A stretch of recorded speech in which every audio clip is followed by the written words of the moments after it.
All right, hello everyone, and peace of Christ to all of you. Today, our topic is kind of sensitive, and I hope that Muslims will share with us and they will give us their priceless knowledge about Allah. There's nobody knows Allah more than the Muslims, to the point they don't even know what the word Allah mean. Islam is a very, very amazing religion, to the point no one understand nothing in the Quran. The Quran yet claim that Allah He made it a clear book. And because he made it a clear book, the Muslims needed to make thousands and thousands of tafsir, which mean interpretation for the Quran. Yet they cannot explain the Quran. And at the end of the day, the Muslim they say Allah knows best. And to make it more horrible, even the Quran says that no one knows what the Quran means save Allah. I'm going to publish a book soon. It's called No One Knows What the Book of a Christian Prince Means Save a Christian Prince. And that will make my book a miraculous. It's not about being, confusing and stupid and say whatever. It's about the miraculous because nobody understands it.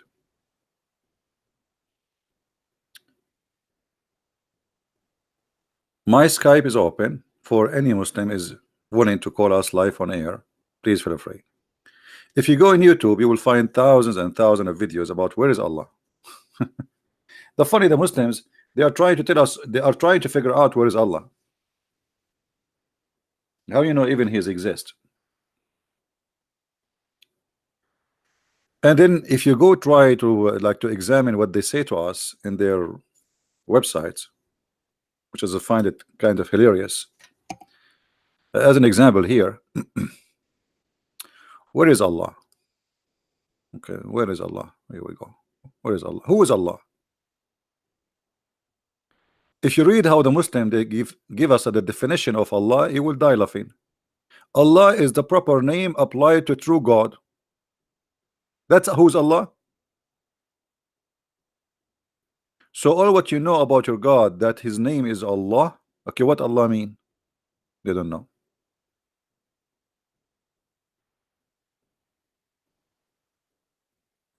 Hmm? Who is Allah? All the excellent divine names and attribute perfection. Allah is one and unique. He has no son. Nice to meet you guys. Allah have no son. He has no partner. He has no equal. He has no he is the sole creator, the sustainer of the universe.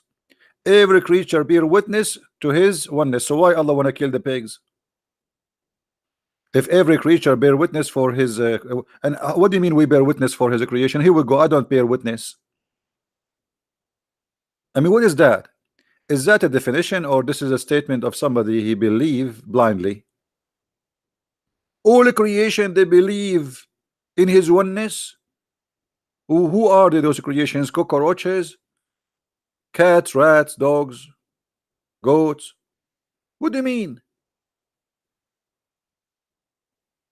So you see here right away, when they start trying to present their God for us, they are making a statement which is silly. What do you mean? What does this mean?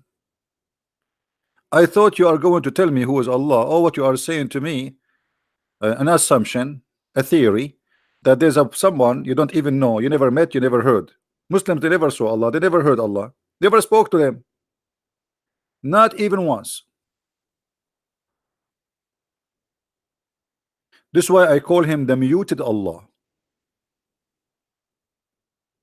Allah is a mute God. And not only that, the Muslim they say to us that Allah, after he sent Muhammad, he went in a strike. Muhammad is the last prophet. Allah is now in a mute.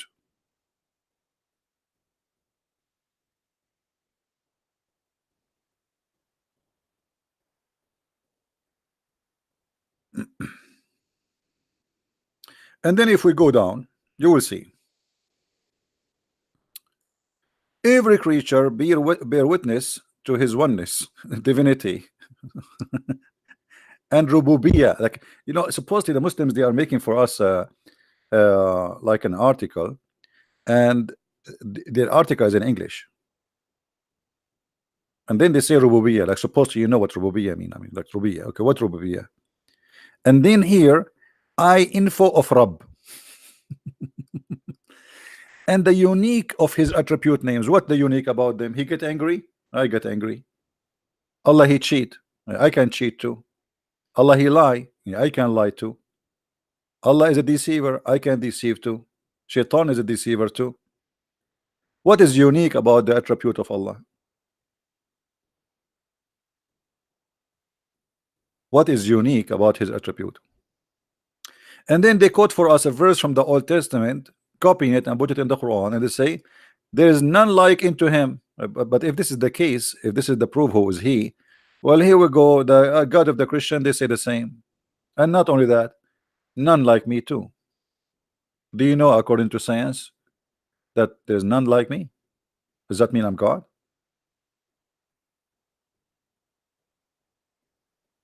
Until now, they fail to tell us who is Allah. Oh, what they are saying to us, uh, a fantasy statement, like somebody he saw a dream, and then in a dream he told us he did not even see who he's talking about.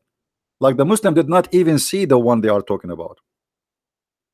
Did Muhammad see Allah? No. Did he spoke to Allah? No. So what Muhammad knows about Allah? What Muhammad knows about Allah, that there is a guy, he came to him and he squeezed him, and he told him, read in the name of your Lord. That's it. How we know that the one who squeezed Muhammad is not the devil? And since when, in order to make you a prophet, I need to squeeze you? What is the purpose of the squeezing? Muslims, they take things without checking it out. An angel of God, yet he is squeezing, he's a prophet. Why?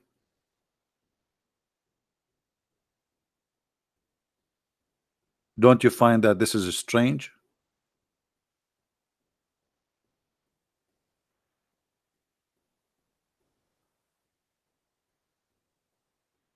The first time the angel he came to Muhammad, he hold him so tight and he squeezed him 3 times. Okay, why? And Muhammad did not even know who is the one is squeezing him. And not only that, he did not even ask him who you are. Have you ever heard of somebody squeezing somebody? He don't ask him, who are you? Stop touching me. Maybe the prophet, he used to be squeezed, so it was normal for him to be squeezed. That's why he didn't ask, who are you?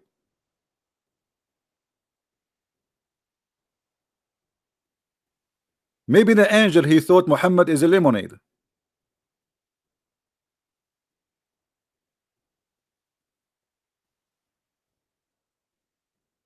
All the story does not make sense.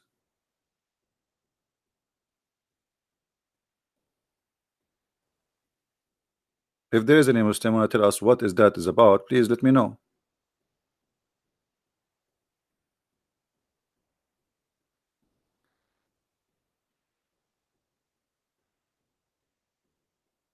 Do we have any Muslim in the chat? My Skype is open, in case you do not know. If you like to call me, and you are a Muslim only, please. Only Muslim are welcome to call me live on air.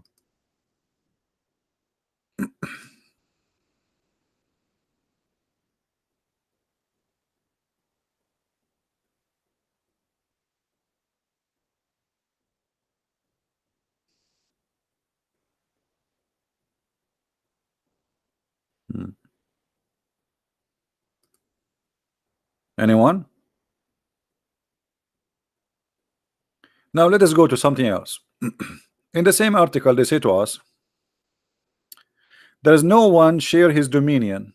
So what do you mean no one share his dominion? Isn't it Muhammad, he says that his name written in the chair of Allah? Is that the dominion of Allah? The chair of Allah is not even free from the name of Muhammad. When a Muslim convert to Islam, what he have to admit? He have to say Shahada. What the Shahada? Is it saying that God is Allah? No. You have to say Allah and Muhammad. So Muhammad and Allah, they share dominion. Not only they share dominion of the share and the authority, they share the dominion of knowledge. If you go and search in the hadith,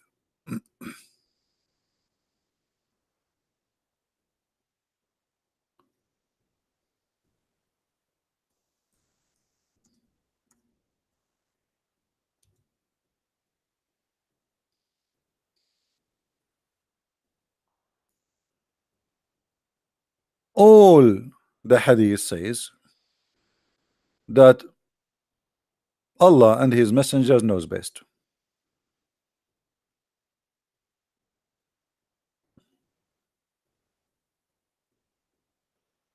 Is the dominion of knowledge shared by Muhammad, which mean Allah and Muhammad, they have the knowledge? What do you mean when the Muslims and Muhammad agree with them that Allah and his messengers knows best? What does that mean?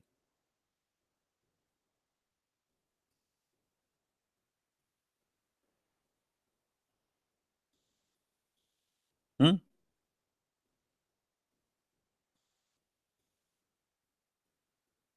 How Muhammad, he is sharing the knowledge of Allah?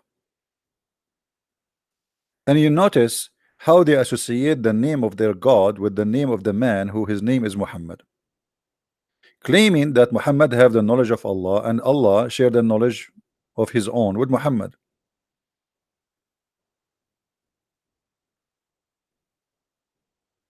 Hmm?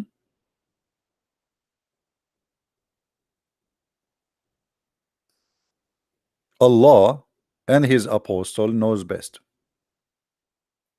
You see, if I say that me and Elohim knows best, that means I am claiming that the God of the Christians and me knows best. I have the knowledge of God and no one else have it. God, he shared the domain of knowledge with me. It's not about God anymore. There is others who have the knowledge of Allah.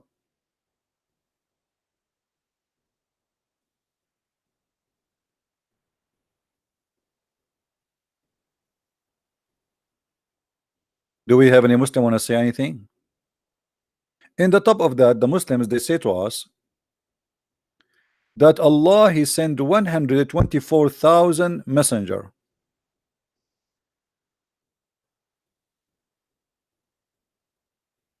How many? Don't you think the number is small?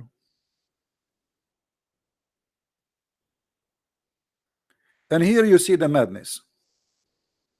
Allah, he sent 124,000 messenger and Muhammad is the last one. Why?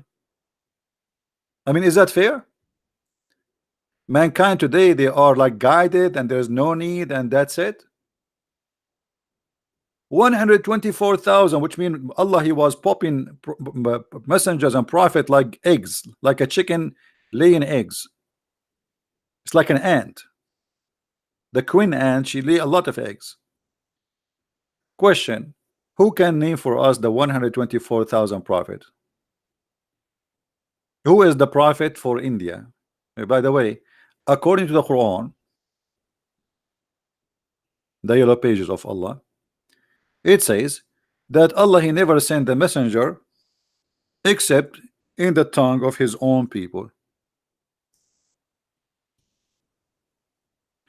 وَمَا أَرْسَلْنَا مِنْ رَسُولٍ إِلَّا بِلِسَانِ قَوْمِهِ. What does that mean? Chapter 14, verse number 4. And we never send the messenger save with the language of his folk. So he have to be from them, speaking their language. Not only he speak the language, he have to be from them. But this verse destroyed the whole religion of Islam. Anyone knows why? What's wrong with this verse?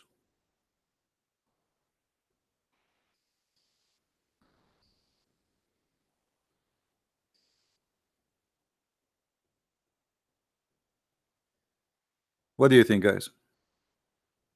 What's wrong with this verse?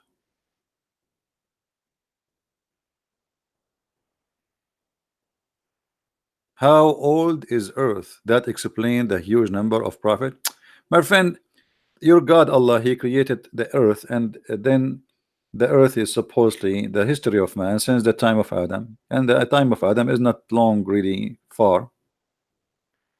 So where is the prophets? I'm asking very simple questions. India alone have hundreds of languages, hundreds, I think maybe 400 languages. That's mean Allah He should send 400, at least 400 messenger to India alone. 400 prophets. Name one. Can you name one for us? And this verse have a problem, big problem. Actually, Islam is shish kebab because of this verse. Who noticed what the problem with this verse? Who noticed? This verse is a disaster. This verse is a disaster, proving that the one who wrote the Quran is an idiot.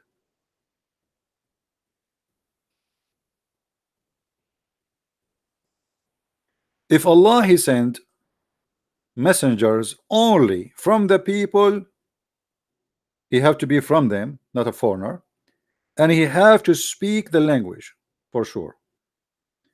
In order for what? Logical. Allah is using logic for the first time. He's getting smarter. He says in order to make it clear for them. That's wonderful. How Muhammad is a messenger for the Bangladesh? How Muhammad became a messenger for Zakir Naik? Is he from India? Is he from Bangladesh? Is he from Pakistan? Is he from China? Is he from America? Is he from Europe? In order to send the messenger, he have to be from them. Speak the language of his folk. He have to be from the folk, speak in the language of the folk in order to make it clear for them. That's mean Islam is a false cult. Because the one who speak Arabic is a very small number. And actually not all of them are Arab. And the verse is so clear. He have to be from the folk, speak in the language of the folk. Somebody saying to me, I did not get it. Okay, Muhammad is an Arab, right? So what is the folk of Muhammad the Arab? Focus with me, please. When the Quran say his folk, who is my folk? If I am an Arab, who is my folk? Who is my folk? The Chinese, the Japanese, or the Arab? I am an Arab, so my folk are Arab. So I have to be from the folk, from this group, and I have to speak their language.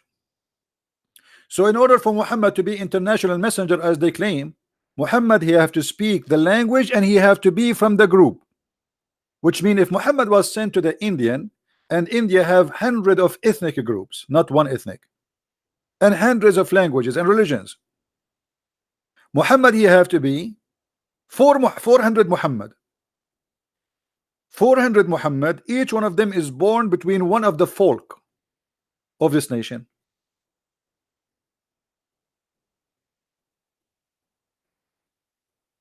Are you getting my point? And the Quran is so clear. Why? The message will not be clear to them unless he speak the language of the folk. Do you see it? This is not me saying that. This is the Quran, and this is your translation.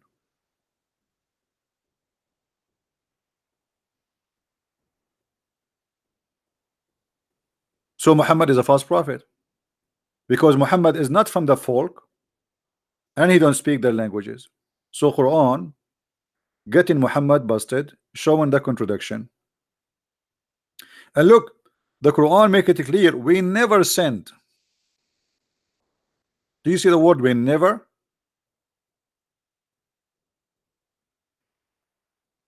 We never sent, no exception.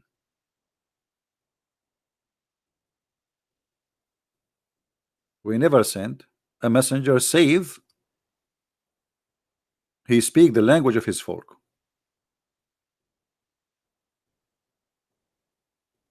Islam is a very silly, stupid cult.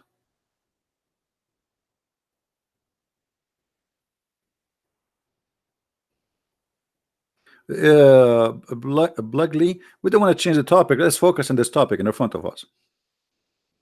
So here you notice that the 124,000 messenger, they have to be, each one of them at least, speaking the language of his people.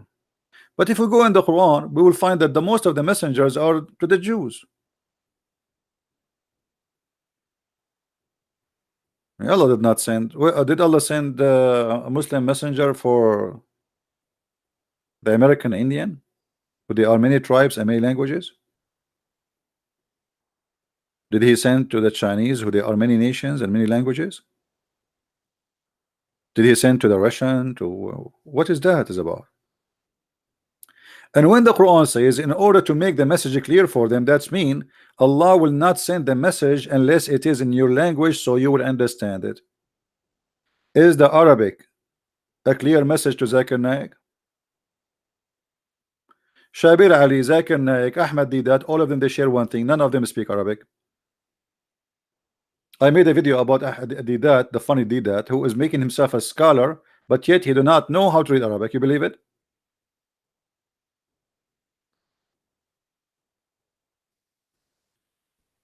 So now we go back to zero. There's no way that the God, if this is a God who is saying this verse, he is the God of Muhammad, because the God of Muhammad made it clear: I will never send a message to you unless it is in your language with the prophet from your people, in order to make it clear for you.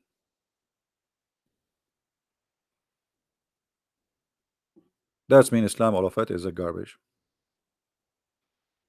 The whole idea. Here we go.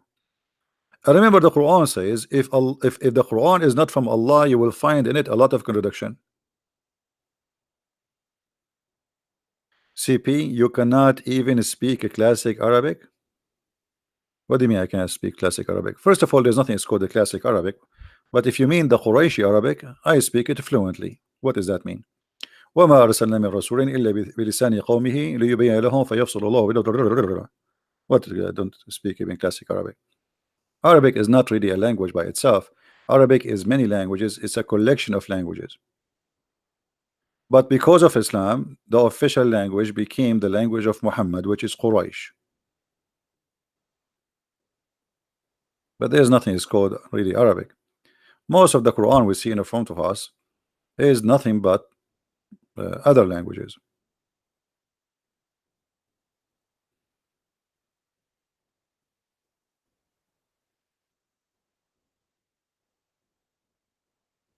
And just to show you how Islam is funny, if you remember Muhammad, he said that Allah, he sent him the Quran in 7 dialect.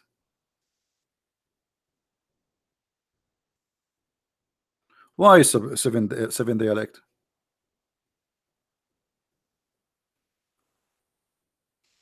Why is that? Muhammad, he explained, he says that because the Arab cannot understand the Quran.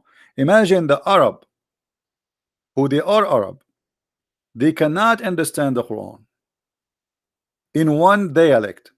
So if the Arab, they need 7 Quran, how somebody like Zakir Naik can understand the Quran? The Arab, they needed 7 Quran, 7, not 1. Muhammad, he claimed that Allah, he sent him 7 Quran. Read carefully with me. This is Muhammad is talking. Jibril, he came to Muhammad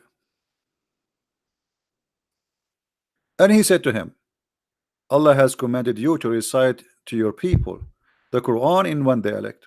Okay, so Allah what? Said to him, read the Quran in one dialect. Look what Muhammad said. Muhammad don't like that. He said, I ask Allah. What's wrong with this page? Keep moving, dancing. Somebody playing music? I ask from Allah burden and forgiveness. My people are not capable of doing it. Okay, hold on. The people of Muhammad, one tribe, it's one tribe. The Quraysh is a small tiny village. It's a small tiny, actually we cannot even call it village. A small tiny village who speak one language, and they are one tribe, and they speak the same tongue, and they are not capable of doing it. Okay, so what the solution? He want more Quran in different dialect. Then he came for the second time. He who? Jibril, the one who squeezed people, you know. If you ever see somebody squeezing you, like this is you became a prophet. So Jibril came for the second time and he said to him, Allah has commanded you to recite the Quran to your people in two dialect. What? So now we have two Quran, but that will not work. Upon this, the Holy Prophet said, hey, hello. What are you talking about? I seek pardon and forgiveness from Allah. My people would not be able to do so. Okay, so now we have two Quran. Still, the Muslims cannot understand the Quran and they cannot even like read it. It's not enough. Two Quran. So Jibril, he came back for the third time. Jibril is like the pizza boy. Go back, go back, go back, you know. Okay, he came for the third time. And he said to him, Allah has commanded you, brother, to recite the Quran to your people in three dialect. Are you happy, Prophet? The Prophet, no, he's not happy. He said to him, no, no, oh, hold on, hold on. I ask pardon and forgiveness from Allah. My people are really very stupid. They cannot handle it. My people would not be able to do it. Then he came for him for the fourth time. Like, what is that, man? Is that a joke? Is that a joke? If the Arab cannot understand the Quran unless it is 7 Quran, how someone who live in Bangladesh he can understand the Quran?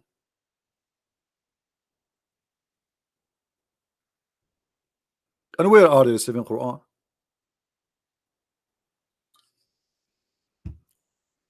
And in this story, and then the angel he keep going backward forward until it became 7 Quran. 7. That's it. Perfect. Perfecto. Isn't it Allah all knowledgeable?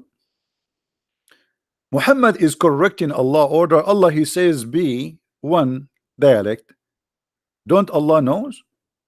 Look like Muhammad is out to smart his God. Because his God he thought one Quran is enough. Muhammad didn't agree. 2 Quran is enough. Muhammad don't agree. 3, 4, 5, 6, Muhammad don't agree. At the 7, Muhammad he said, okay, now that's fine.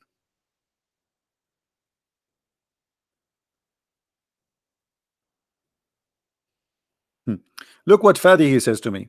You know, Fadi, I feel sorry for him. But look like Fadi is a very like he's a nice guy, but he don't want to use his brain. I think his brain is in vacation. Look, he said, well, if the Arab, they knew Muhammad is a liar. So how they believe in him? By the sword. By the sword. Don't you know that Muhammad he left Mecca and nobody believe in him? I know you're telling me Muhammad he joined as-Sa'alik, the outlaw, the criminals who they are kicked out from their tribes. Muhammad he became their leader. Otherwise,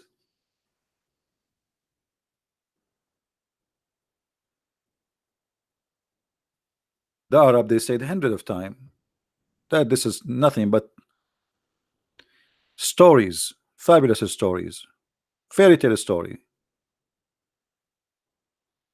and you are acting as if you don't know. They accuse Muhammad that he is stealing information from many people who they live as slaves in Mecca, Assyrian slaves, Syrian slaves who speak Hebrew and speak Aramaic. And Muhammad he answered them in the Quran, saying to them, and we know well that they say only man teach him. They knew he is because he go and listen to those guys, and falsely, you know, because this is a clear Arabic.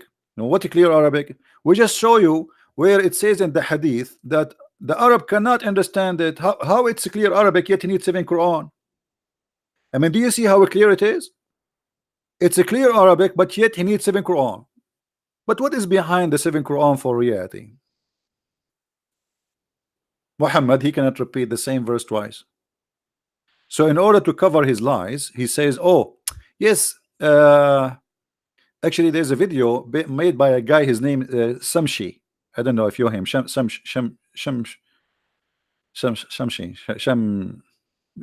something, you know, that's like sound like a Chinese. So Shamshi he said that there is 2 Muslims He was reading a hadith, supposed to refute us as a Christian. Two Muslims, they were reciting the Quran differently, and they fought over it. The first one, he said to the other one, I heard the Prophet saying it differently. The other one, he says to him, you are a liar. The Prophet did not say it this way. I know how he said it. Then one of them, he dragged the other one to Muhammad. He said, I wanted to kill him because he is reciting the Quran wrongly. The Prophet said to him, okay, you recite. The man recited. The Prophet said, okay, this is correct. The other guy, he said, but Prophet, he said, okay, you recite now. The other guy recited differently. Muhammad, he said to him, that's correct too, because this is how Allah, he sent it to me. He sent it to me in 7 ways. So Muhammad, he, in order to cover his ass and his lies, because he cannot repeat the word of Allah twice correctly, he needed to fabricate that Allah, he sent him the Quran in 7 ways. So if I tell you a story today, and tomorrow I tell you the story differently, you cannot say to me you are lying. I will tell you that Allah told me the stories in 7 ways. You know what I mean? This is the whole idea behind this is seven. You know, did Allah send Musa's 7 Torah? Did Allah send the Injil to Isa in 7 Injil? What is that?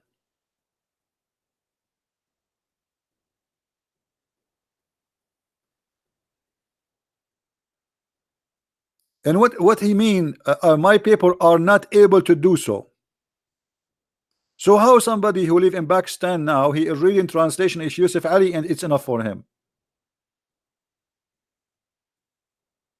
The Arab who speak Arabic, they are not able to do so.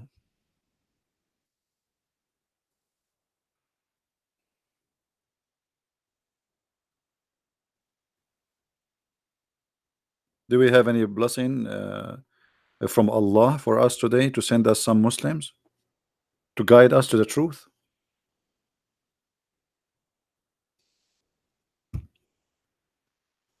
I want a Muslim to guide me so I can get the versions. I really need versions. Even if I go to the store, I buy virgin oil. I mean, I love virgins.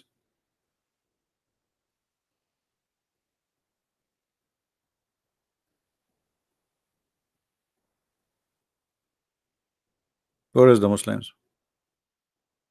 So all this religion, it does not mean any, it does not make any sense. It's silly. In the top of that, the Muslim, they made thousands of articles about scientific miracles in the Quran. Amazing discovery in the Quran, when the Quran is the most stupid book.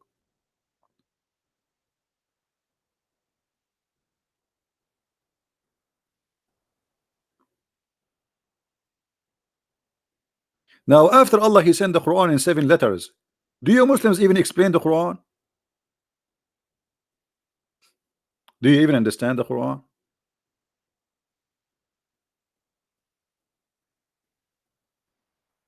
Okay, what do you mean reference? We are showing you the reference. Reference for what? The one in the screen? Anytime you see something in the screen, you can freeze it and you can type the exact word in the screen and you will find it in Google. Prophet Google is very helpful. Like even if I don't show you the reference, the numbers as an example here, it might be even better for you if you type like a sentence, full sentence as exactly as it is in Google, and you will find the reference.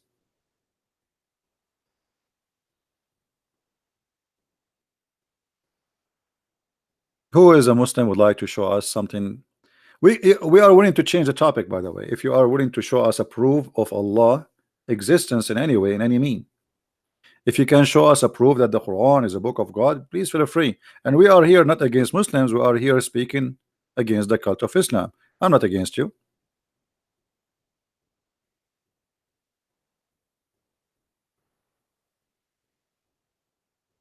Yeah, we spoke about that, ABC, about the death of Muhammad.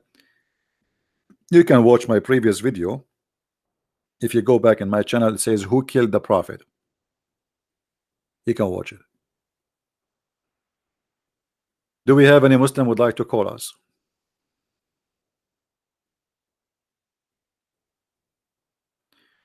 How are you doing, Fadi? Fadi, why you don't call me, my friend? Guys, what do you think if we give a Fadi a chance to call us and show us something powerful about Allah? Anything. anything to make Islam look better.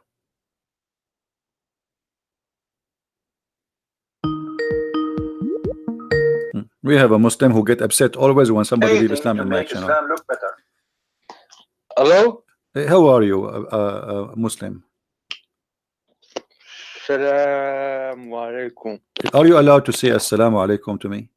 Be honest with me. I'm saying, man, I'm saying, why not? But I No. If you are eating carrot like a but rabbit, I will hang up on you. Either you speak to me in respect, or I will hang up on you. Are you a rabbit now? oh, 1 second, 1 second, 1 second. Hmm.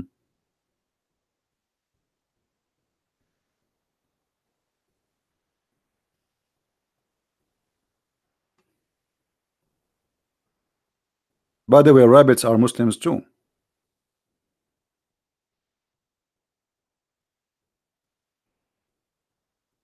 One second, almost done. Okay, call me back. Call me back. Brother. Call me back.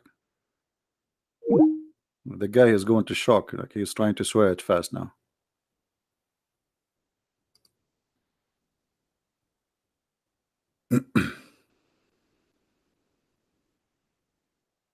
This guy, each time somebody leave Islam, he called me right away. He says, this guy is a liar. He's not Muslim.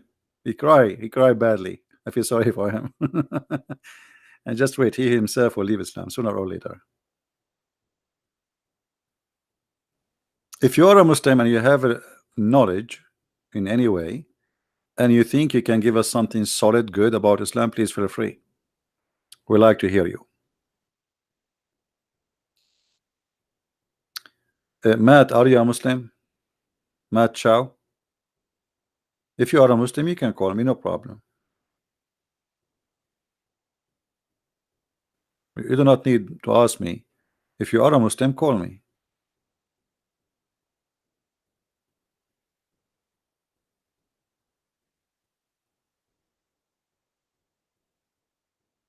It looks like you are just joking here.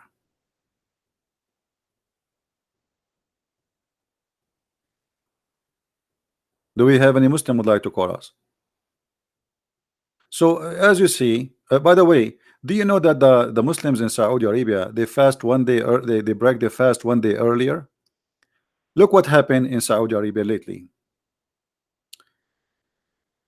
This is the TV station of Al Arabiya, the official TV stations of the Kingdom of Saudi Arabia. They announced the day of the end of Ramadan a day before because they thought that Mercury is the Hilal, the crescent moon. Do you believe it?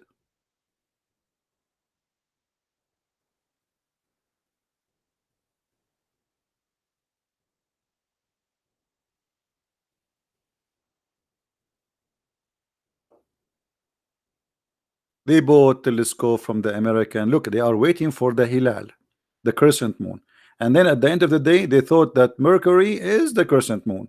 And now all the Muslims in Saudi Arabia, they broke their fast a day before the end of Ramadan.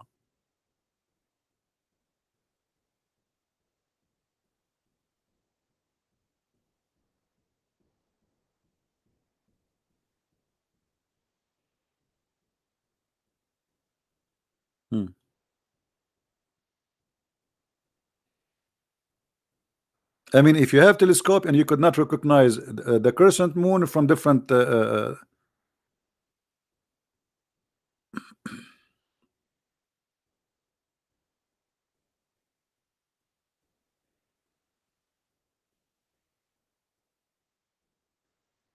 right, Shekik, I'm glad that you are using the knowledge with your mother-in-law, and I hope soon she will leave this cult. So what happened to this guy? Is he going to call us?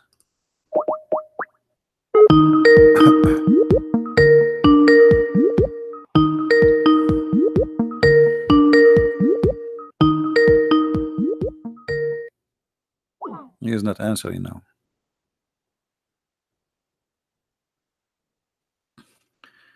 Anyway,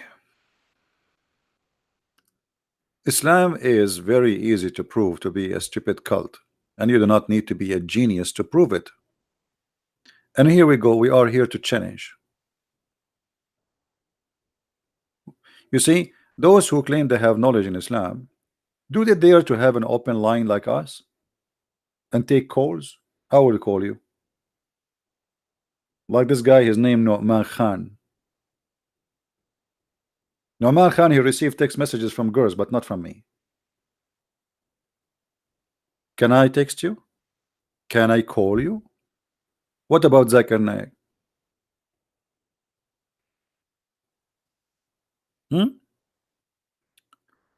If we ask Zakir Naik about Allah sending messengers only if they speak the language of the people, what Zakir Naik will say?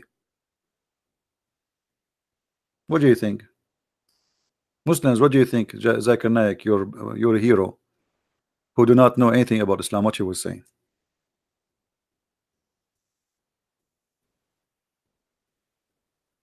He will come with a fabrication. Let us call him.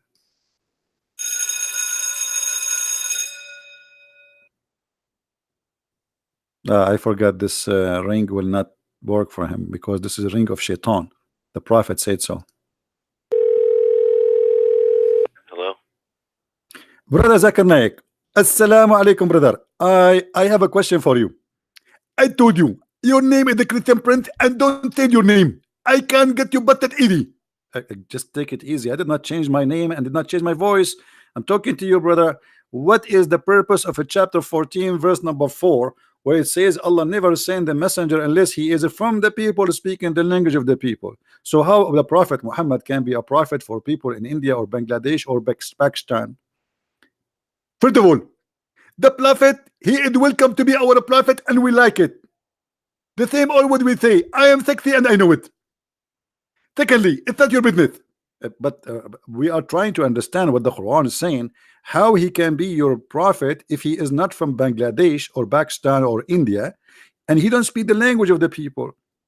As you see, the Quran says in order to make it clear for them. And let me explain to you. First of all, the Quran is so clear for us and I will explain it to you. If you go to the book of Tafsir al-Bukhari, it said that the Quran is so clear, and because it said it's so clear, this is why it's very clear. But your answer is not clear for me yet. The Quran says Allah will send only messengers to those who he speak their language, and Muhammad, he don't speak your language, so how he can be your messenger? At the old day, the Prophet Adam, he came to India and he used at that time speak Arabic, and this is why the Prophet, he was the prophet for India too, because we are originally Arab.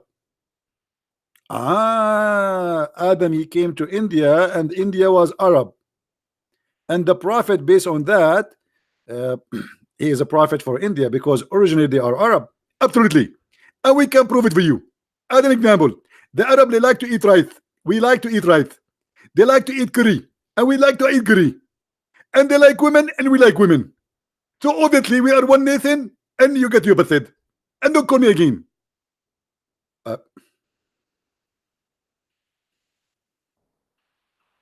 The proof that we are all Arab, that's they eat curry and we eat curry. They like women and we like women. Okay, I got a point. I like curry too. I mean, he put me in the corner.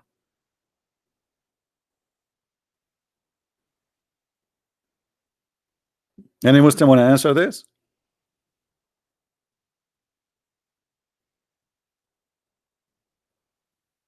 How Muhammad can be a prophet to India, Somalia?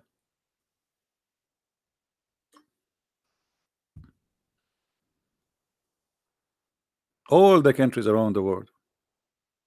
The Quran says Muhammad, he cannot be a prophet for them.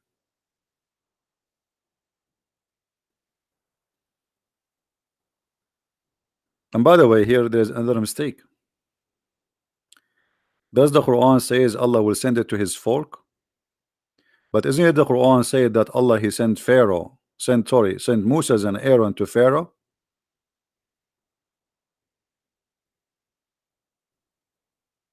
Is Moses an Egyptian?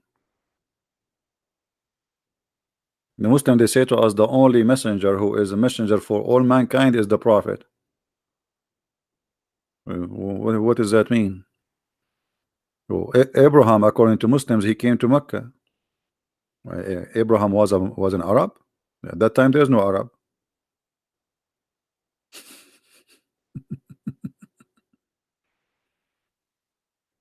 Who is a Muslim would like to call us?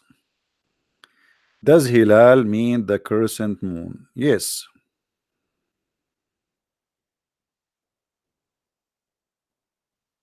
Yes.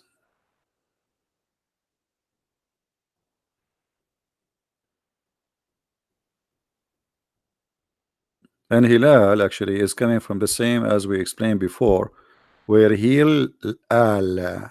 Hil al. Al is a word meaning God, the same as Baal.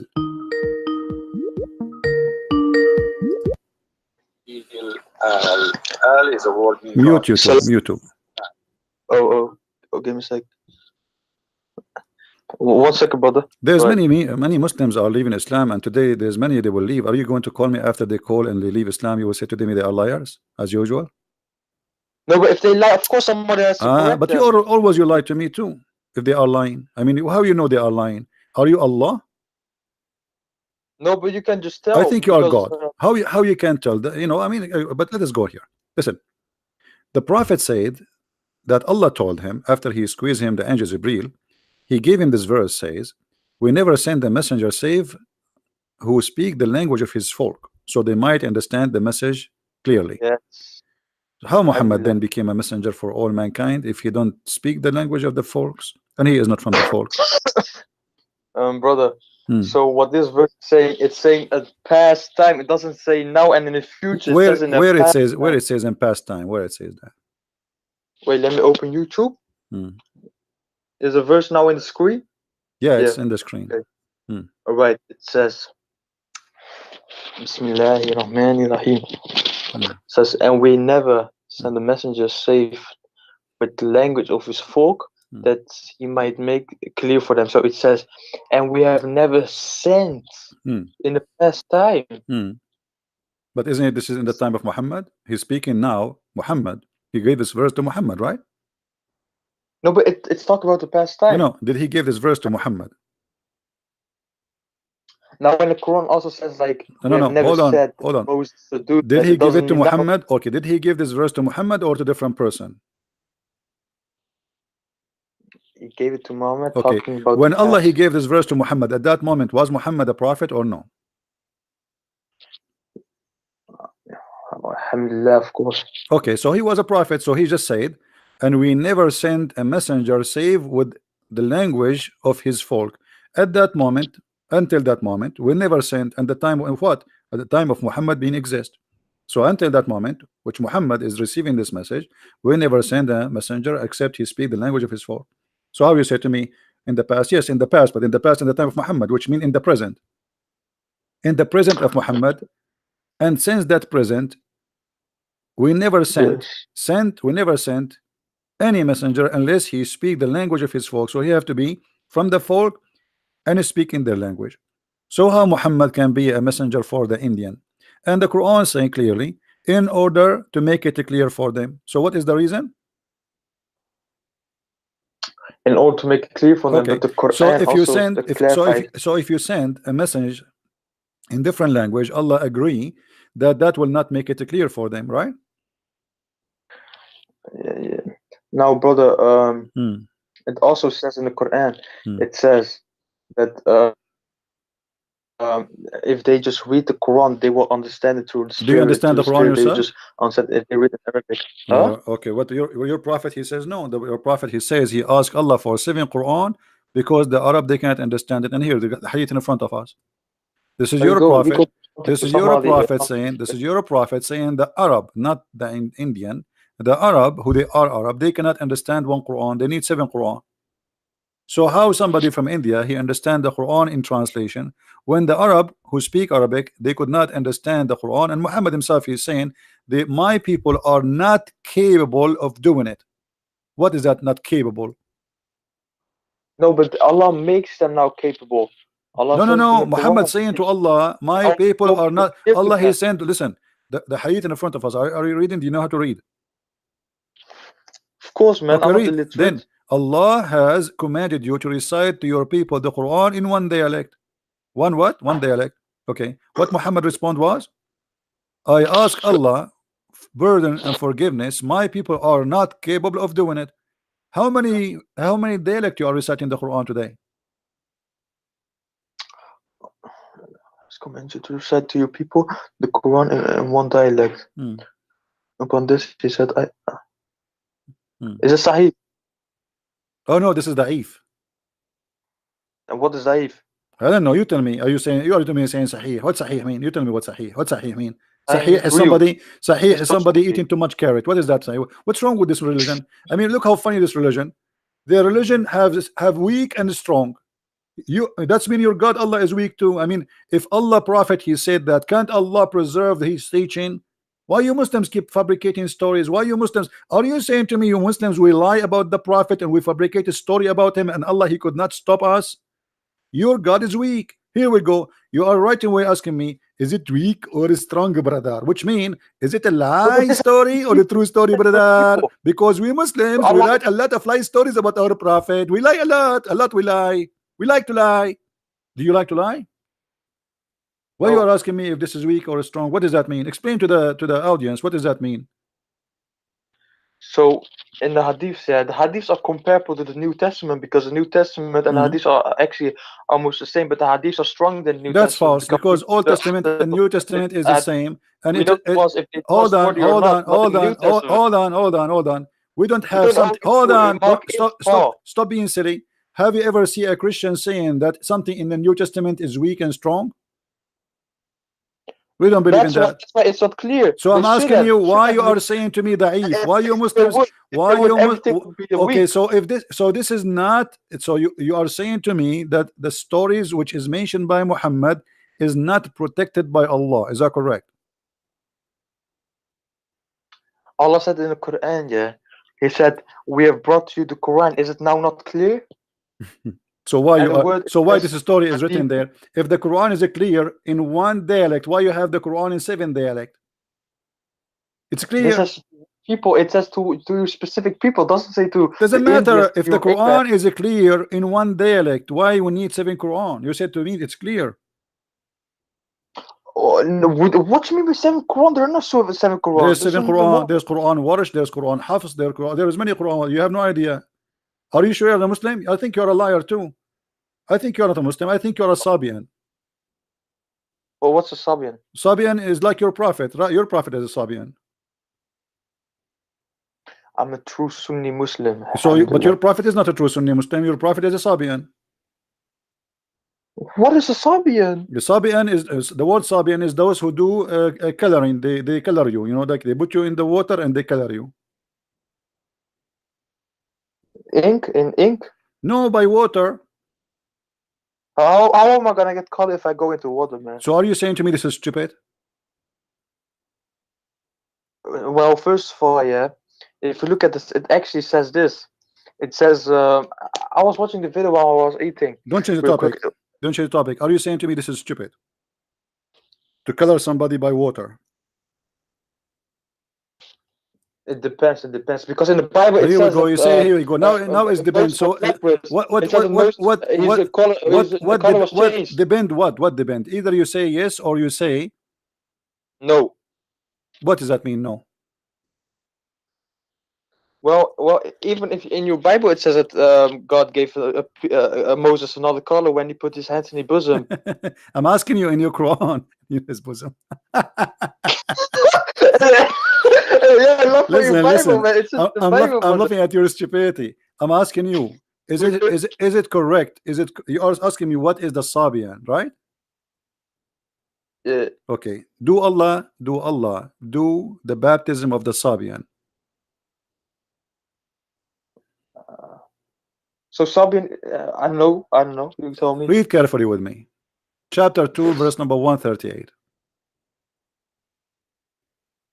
Is it Quran? Yeah, this is Quran, but this is weak Quran. No, Quran strong, brother. What does that mean? You said to me the Quran is clear. Yes. What is the color of Allah? From Allah. It doesn't say of Allah. It's just from. We take our color from Allah. Okay, explain to me what does that mean? And We the best take who our do color coloring is from Allah. Allah. What does that mean? Who is better than? Allah at What is the Whoa. coloring? What is the coloring Allah he do? No, it just colors you. It give you color, right? What color? What is that color? Explain to You- me. you- Okay, no you- problem. I'm trying to understand. Allah he color you. He color. No, Allah don't color us. What do you mean? What do you mean the color? Who You gave tell us? me. He You gave say us- you said he the gave Quran us- is so clear. Okay, explain to me Allah how he color us. What does that mean? So it just means anything. Like Allah made the earth. Allah made the seas. This is not the Allah made question. the It says Allah Allah he made gave you color. color. It says Allah he gave you color. Okay, the color is from Allah. What coloring is mean? Well, are you an atheist now that you're gonna say the color came out of nowhere and not from God? What this have to do? You said to me the Quran is clear. Allah is coloring. What coloring what? And what color he is using? We take our color, so it means So okay, before people. Allah he gave us our color. What our color was? Because when you say coloring, that's mean you used to have different color. Coloring obviously is not the original. Like you steal my bicycle and then you color it. So this is not the original because you used to have different color. Allah is coloring you now. So what is the color Allah he cover and what is the new color? Well, I don't see where you see that this is not the original color it's talking about. It says coloring. No, it doesn't say. It's not color. We Okay, take a color okay. from Allah he gave you a color. Before you have the color, what do you have? No, but this and who is better than Allah at coloring? That's something different. Okay, don't you think don't you think this is stupid? What do you mean? What is the best? Explain to me. What is the best than Allah in coloring? What does that mean? You said to me the Quran is clear. Allah is comparing himself to a printer. I have a printer who do coloring. Allah is better than the printer in coloring. In which way? Which how? Well, we say that Allah deserves every title that He's the best of. This is not the question. So this is not the question. Don't change the topic. Deserve every title like what? A fool? What title? I'm asking you. What Allah is saying here? He is the best of coloring. He's comparing himself to who? Because when you say he is the best of coloring, that means he is comparing himself to others. Who are the others? Anyone, a living creature, something. Okay, so Allah is comparing himself to creatures. I thought you cannot compare Allah to his creatures. Wait, are you saying that God in the Bible it doesn't say that God is the most high? He is the most. So when God Allah he says this is how the people they speak about their God. He is the most high, but a God is not the most high. He is what the word high is a phrase of a statement. It's not about how high he is. There's no high because simply the sky around us, what is up today is down tomorrow. The earth is going around itself. So stop being a fool. Don't mix things up. Allah is the best of caring. Best of caring to who? Compared to who? All right. Do you think God is the This is an action. This is an action. The action. Allah is comparing the action of caring to who? And what coloring they do? He just gives a color, man. Like what color? Okay, what is the color? Give me the color. What is it? Okay, what is the color you are talking about? His skin color, of course. Oh, so Allah he made us black. Allah he made us white. But he is saying he is better coloring than others. That means there's others who make you black and white and Asian too. There is others? I see what you mean, but that's not the case, brother. So let's say I got a table, right? So are you saying to me that Allah here is lying when he say he is better in coloring, but he is not really better because there's no other ones doing coloring except him? No, it says at coloring in general. It doesn't say like color skin. Doesn't matter as long as coloring in general. That means there's other people who do coloring in general too. So Allah is the best in coloring. I got a good example, brother. If you let me say this example and then you say whatever, right? Please. All right, I beg you. Okay, please. I beg you. All right. So let's say Leonardo, you know Messi, right? Who? You guys in America, I know. You guys know soccer, right? Football? No, I don't play football. But you know football? The only game I play is Allah. But I'm just being honest with you. I play volleyball every day with Allah. I mean, he is sometimes up, he is sometimes down. It depends. So let us make him up now. Explain to me how Allah is the best of caring. This is my football. All right. So let's say Messi, he plays football in Spain, right in the stadium. So you are saying to me that Allah he play better football than Messi? No, let me explain. So then Messi says he plays in the Barcelona stadium, and then he got the most goals, and then he says, "Who's better than me if playing football?" But he doesn't say he's playing football specific in the stadium in Barcelona, in general, in whatever stadium. So who is better than Allah? But, Allah is better than who? no, As but it long, doesn't say okay, you, specifically coloring your skin, okay, because it would okay, say that if it was saying you specifically, just, it says that coloring, coloring. no That's problem, general, but you brother. just showed us that Allah is stupid, because if a football guy, he says I am the best, he is talking about, obviously, about football, correct? No, but let's say he makes 5 goals in Barcelona No stadium, problem, but and when he says, when a soccer guy, he says I am the best, obviously he's not talking about himself being the best doctor, he's talking about him being himself the best player in that game, correct?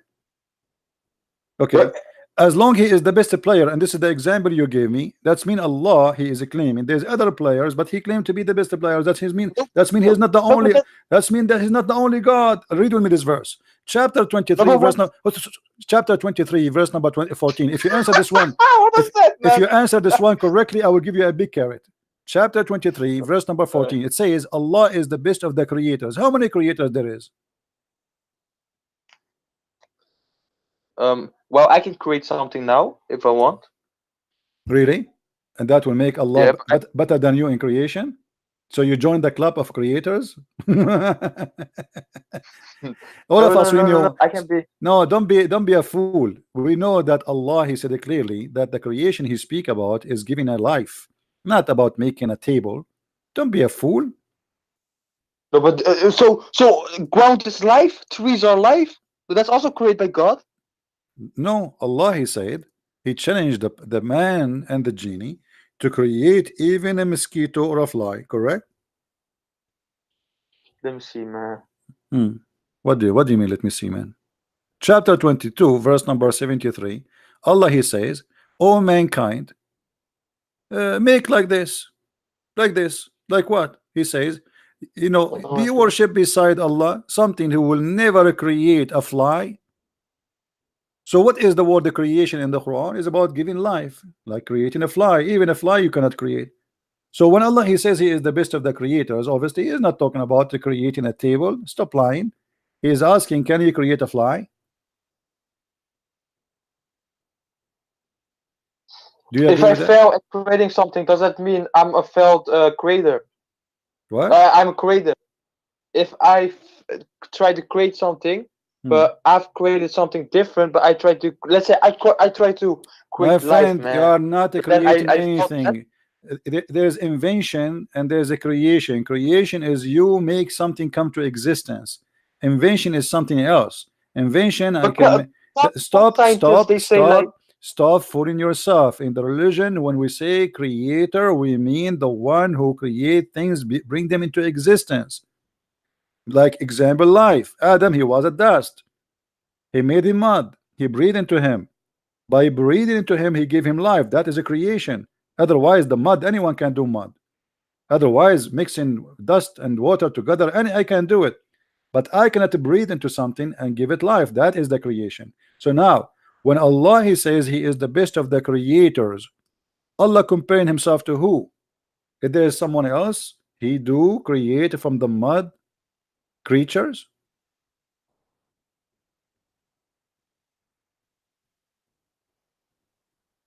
uh,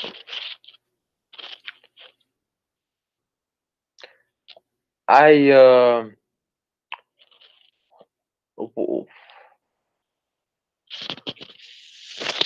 Do you want to call a friend? probably, man. What about you take a carrot? No, I already ate the carrot, man. So like the card is not working. We need something else. What about camel urine? The Prophet, he ordered Muslims. Are you drinking camel urine? I think your weakness because you don't. Tell me where the one says drink Cameroon. What about it? Oh my. Wait, brother. Wait, my mic dropped. 1 second, brother. Your Yeah, all mic right. dropped. So again?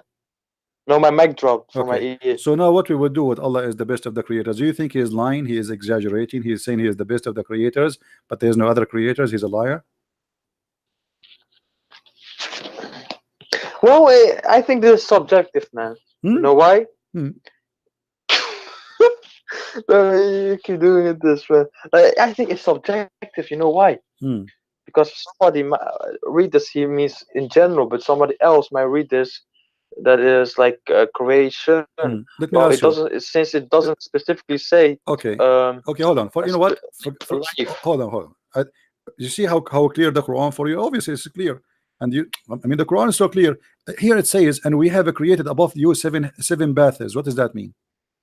The Quran is clear, right?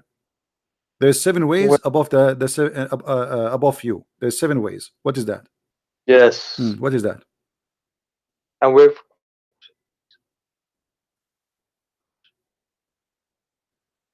I know maybe in the tafsir. In tafsir. I thought the Quran is clear. Okay, what about? I will give you something easier. You see, you said the Quran is clear, and we send down from the sky water. Is that true?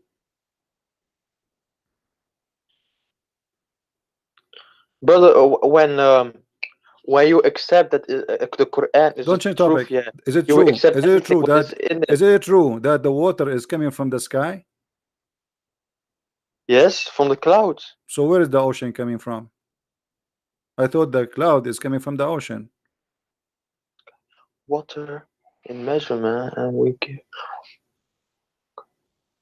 Which one is created first, the cloud or the ocean? No, no, the cloud. Look. Even before there was any water, there were no I'm clouds asking because the you. So which clouds one? Okay, exist no only problem. because of I'm water. asking you. Make it simple for me. You know, I'm not smart like you. I don't eat carrot too Uh, much. Which one is created first, the cloud or the ocean? uh, Hmm? 1 second, brother. Hmm.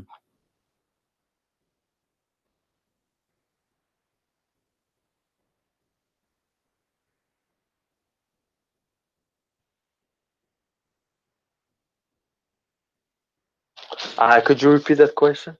I'm sorry. What do you mean repeat the question? I just said the question to you 3 times already. Okay, I will squeeze you this time with the question because Muhammad he was squeezed when he became a prophet. So I will squeeze you 3 times and give you the question. Now the question is, which one Allah created first, the cloud or the ocean? Does it say somewhere? Well, it Well, says Allah here, created. and we send down from the sky water in a measure. Yes. Okay, Yes. okay. So which one Allah he have created first? Water From where it's coming? from skies, not clouds. It doesn't say Okay. clouds. The skies. From the sky. Okay, no problem, guys. From the sky. So it's not from the ocean, it's from the sky. But And, is and even the atheists, they believe that water came from a meteorite from the sky. mean from meteor? Yes. So there is a And meteor some was full of some too. water. Okay, hold on. The atheists they believe that there's a meteor full of water and dump in the earth, and he's like a balloon full of water and explode. That's amazing. Let us see what And you also salt, hold and on, also hold salt and on, iron, I think. hold on. Yes. What do you say about this? You said to me that the sky is coming from the sky, right? Huh?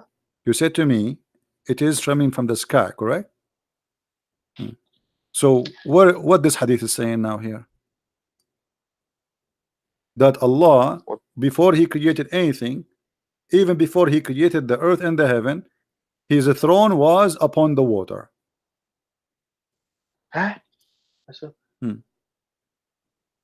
Allah ordained the measures of quality of the creation 50,000 years before He created the heavens and the earth, and His throne was upon. Yeah. So what? What is the water was? There's no earth, there's No, no but it heaven. doesn't.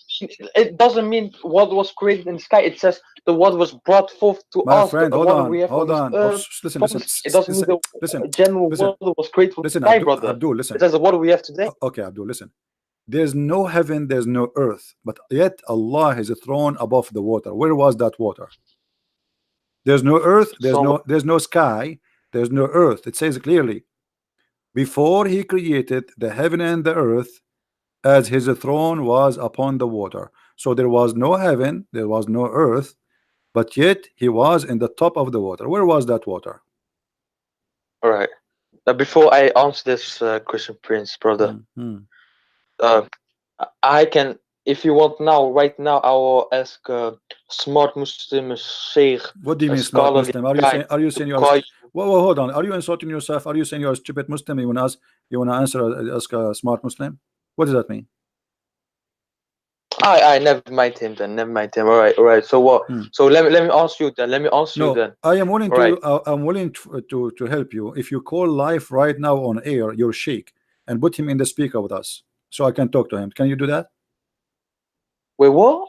Can you call your sheikh right now, the shaky sheikh, the one who do belly dancing always for you? Can you call him and challenge him to answer me and put him in the speaker to talk to me live? Yes. Okay, do it. Yes. Go ahead. Right now. Right now. Are you ready though? Right now. All right, brother. Okay. All right. If you give me a second, man. Why you are hanging up? Why you hang up? He will never talk to me. Why you hang up?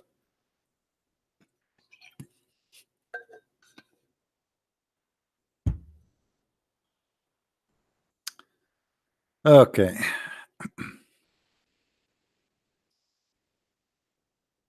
Oh boy. Do we have any Muslim in the bushes?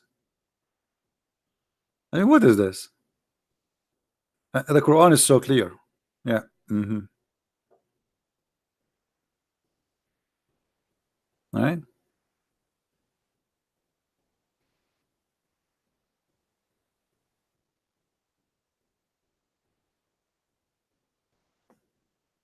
One of the funny thing about the Quran, that Allah in the Quran keeps saying, did you see?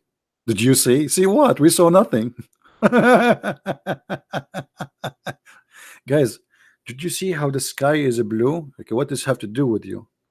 Did you see how I created the sky? Okay, did you? No, we did not see when you created the sky. Okay, did you show us?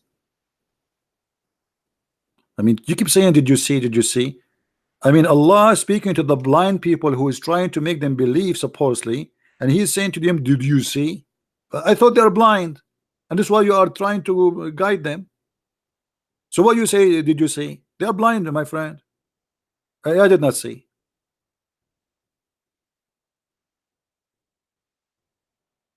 Any Muslim did see? They are the only nation who witnessed for something they did not so. Let us take Shahada. Shahada means witnessing.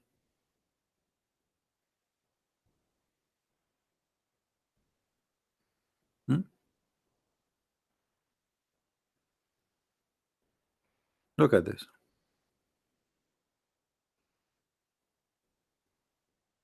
All of this is speaking about, didn't you see?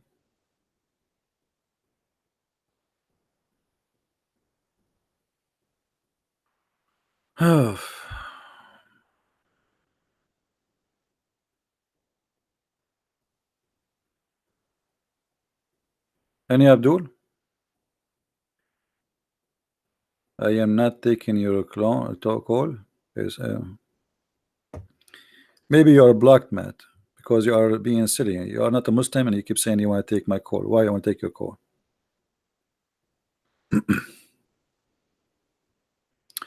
Any Muslim?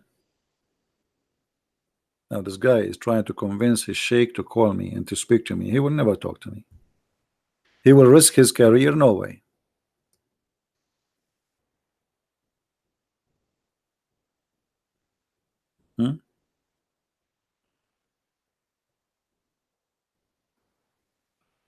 One of the funny things, the Quran says that Allah, He have the knowledge of the unseen.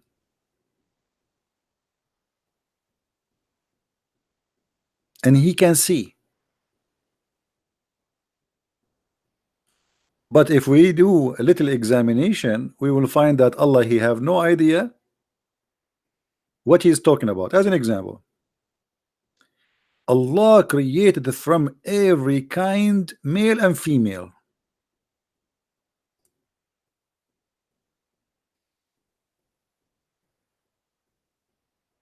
Allah is the Lord of the series,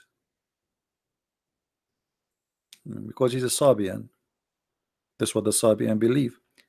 Ashara, Ashara. This is why actually one of the names of Muhammad, they call him the father of Ashara, because he worship this planet.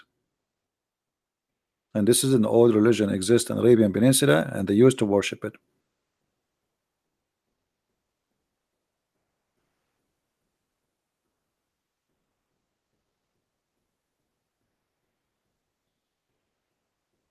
Don't you see that Allah is the one who give life and give death? No, I did not see. Did you see it? Don't you see that Allah is the one who make you laugh and make you whip? No, I did not see. All of this is nothing to see.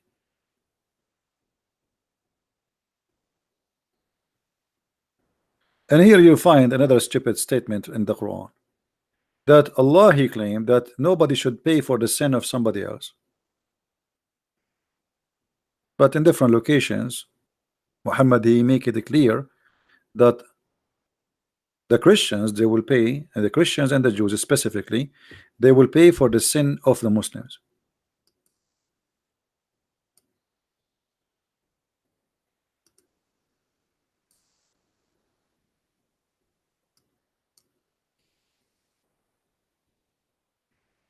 It's a chain of contradictions and stupid stories.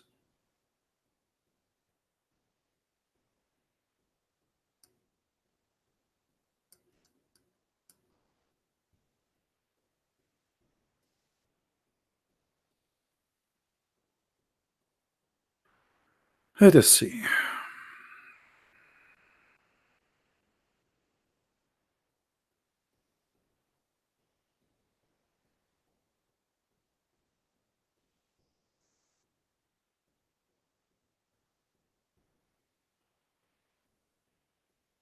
You see how stupid is called?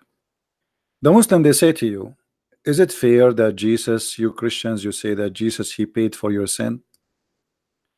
And they quote for you the Quran saying that Allah, he says that nobody should pay for the sin of somebody else.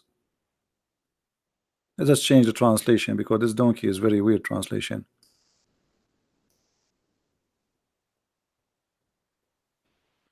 No burden person with sin shall be bear a burden of sin of another. Quran. Okay, so what Muhammad is saying here?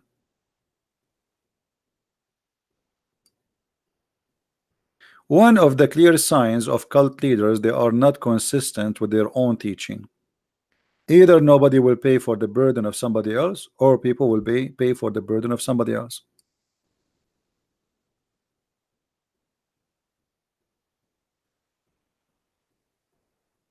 Any Muslim? Which one is should follow? Muhammad teaching or Allah teaching? There would come people amongst the Muslims on the day of resurrection with as heavy sins as mountain. Look how big the sin is, and Allah would forgive them, and he would place in their stead the Jews and the Christians. But Muslim, they say nobody should pay for the sin of somebody else. So why we are paying for sin of Muslims, which like mountains? I thought we will be punished for our sin. Muhammad, he says no. This is a hadith. Hadith mean Muhammad teaching, Muhammad statement. This is what the Muslims call it, hadith. I call it pupu. And this is the reference if you want it. You see, the funny thing about Muhammad, he cannot keep his mouth shut, and the more he talk, the more he get himself busted.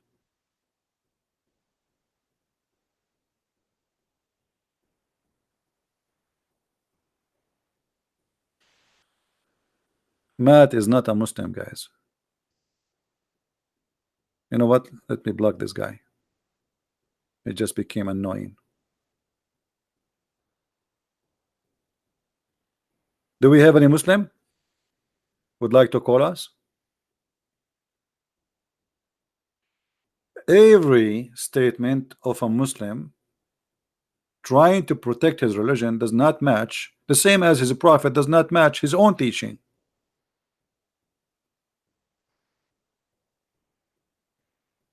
How a prophet of God, he says statement against what his God told him? Any Muslim can tell us?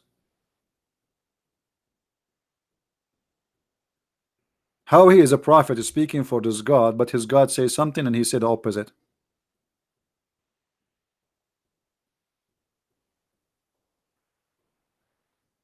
Hmm?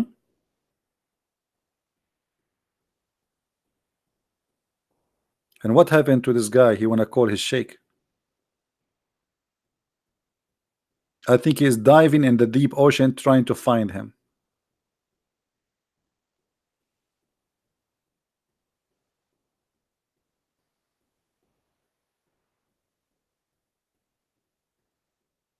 الوتين والأبهر ليسوا من مرادفات هل تكلمت عنها. My friend,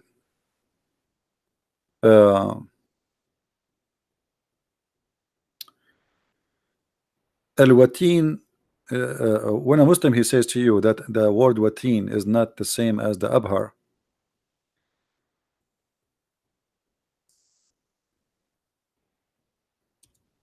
it's just to defend and trying to protect their prophet,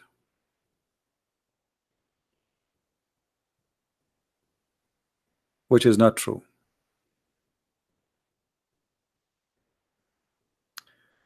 This is the dictionary لسان العرب. نيات القلب, الوتين, نيات القلب. It appear in Surah Al-Haqqa, verse number 46. What do you want more? الوتين, الشريان الرئيسي. All right. Now we go to Abhar. Always Muslims, when they try to defend, they try desperately to defend, but it doesn't work.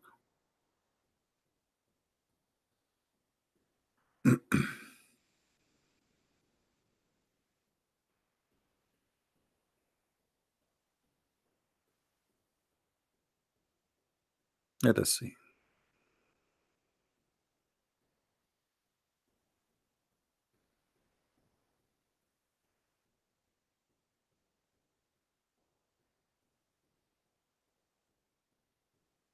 And if you have a Muslim would like to call us, he can, you know. Here we go. This is the dictionary. Al-Abhar في علم التشريح. The most or the biggest vein in the body goes from between, or the most important, between the right side and the left side of the heart. Do you see it? So both of them is the same. And this is the Arabic dictionary.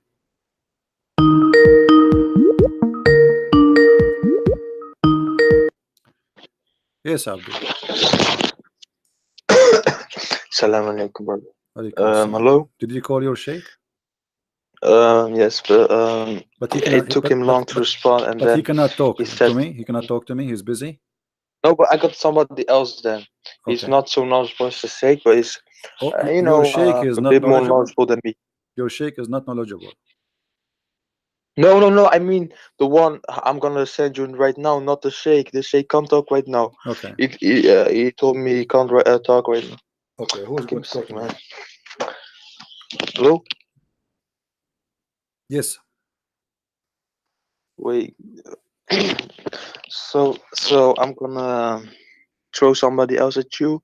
This guy, he's also smart. He's not the sheikh, but you know, he's smart. I learned some stuff from him. He debates Christians sometimes, but he has also a lot to learn. But he's smart. So if you could add him, I will type his name in the chat. Just invite him to the chat. This is the best way, so we will not look for him. Just add him to the chat. Okay. How can I do that? Oh, persoon toevoegen. Yeah, you can invite him to the chat. You can invite him.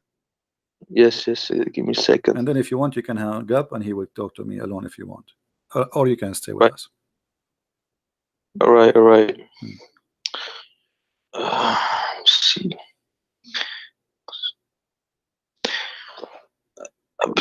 Let me see if I can. You can click at the plus sign, and then that will make him invited to that conversation. Yeah, but he got another Skype, so I gotta add that Skype now. Right.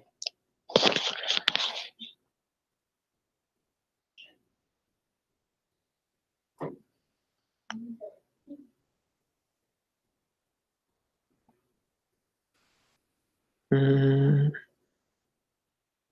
Alright. Something.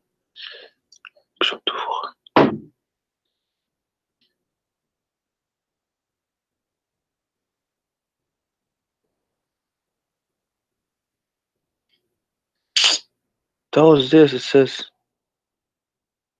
Brother, before you invite him, you have to say inshallah. If you don't say inshallah, he will never come. Because I'm Allah will sorry. not allow it. Inshallah. I did marry 99 women. I have sex with them all in one night. And I forgot to say inshallah before I started. And look what happened. I don't have kids until now.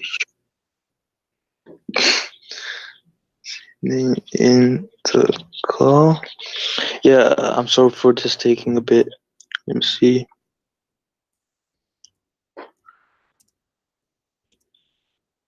Oh my God. Don't say oh my God. Say oh my Allah. Come on.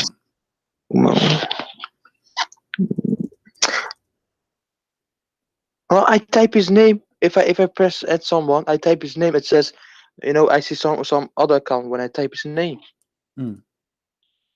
Why is this? What? Give me his name. I will invite him. Give me his name. I send the name on the chat. Okay. I add him, and then I see him talking to me. And whenever I press on add someone, I don't see his name. Then it's weird, man. It's really weird. Weird. I told you, because you're not saying inshallah. You have to say inshallah. I said inshallah. I said that. Allah control the internet, my friend. Yeah. That's not the case. Yeah. Actually, this guy, he called me before. I have his name here. Isn't it his Muhammad Qasim? And he have I don't know. I know him for a week or something. He have an image that says, "Indeed, my prayer," or something, right? Ah, yeah. Okay, that's him. Okay. I think so. Hang up. I will call him. All right.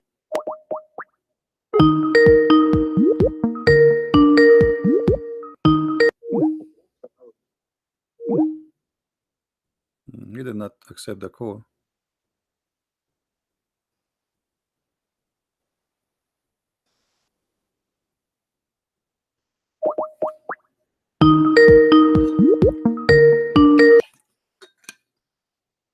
Hello.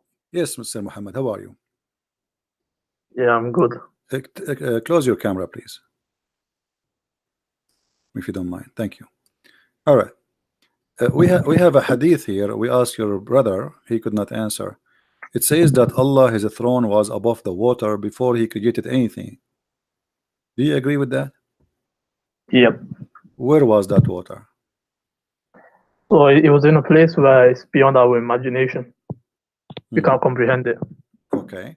So Allah has a throne above the water. Yep. What is above Allah? Allah does have a direction. So He does have a place. No, there's direction. Because if you say to me, okay, if I say now, let me draw something in the screen. I don't know if you can see my screen.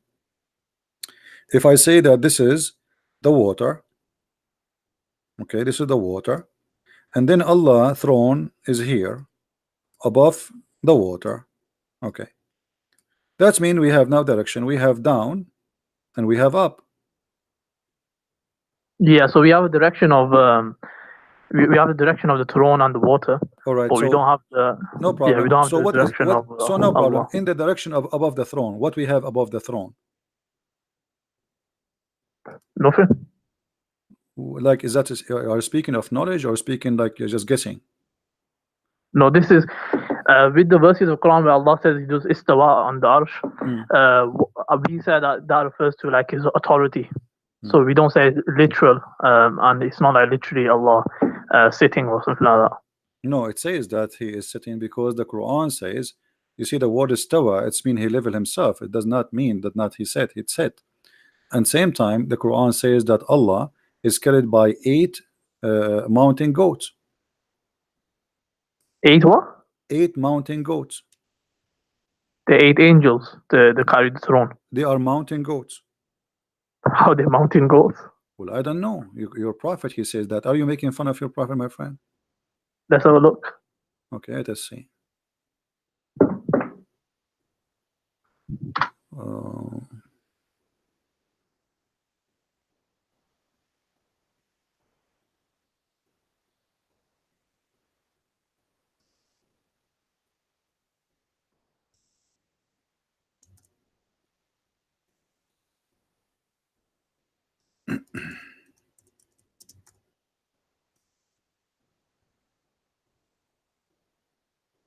All right, read with me carefully, please.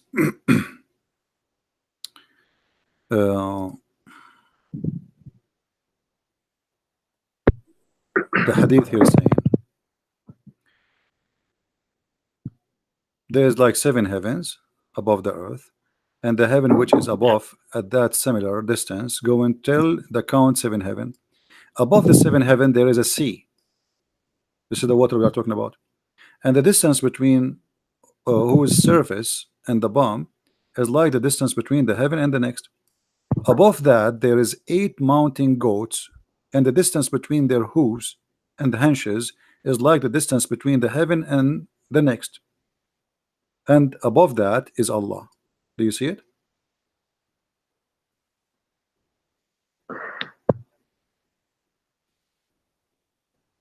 So Allah is carried by 8 mountain goats. But it doesn't say he's carrying anything. He's saying that above that, that 8 mountain goats, he is the distance between. He is above them.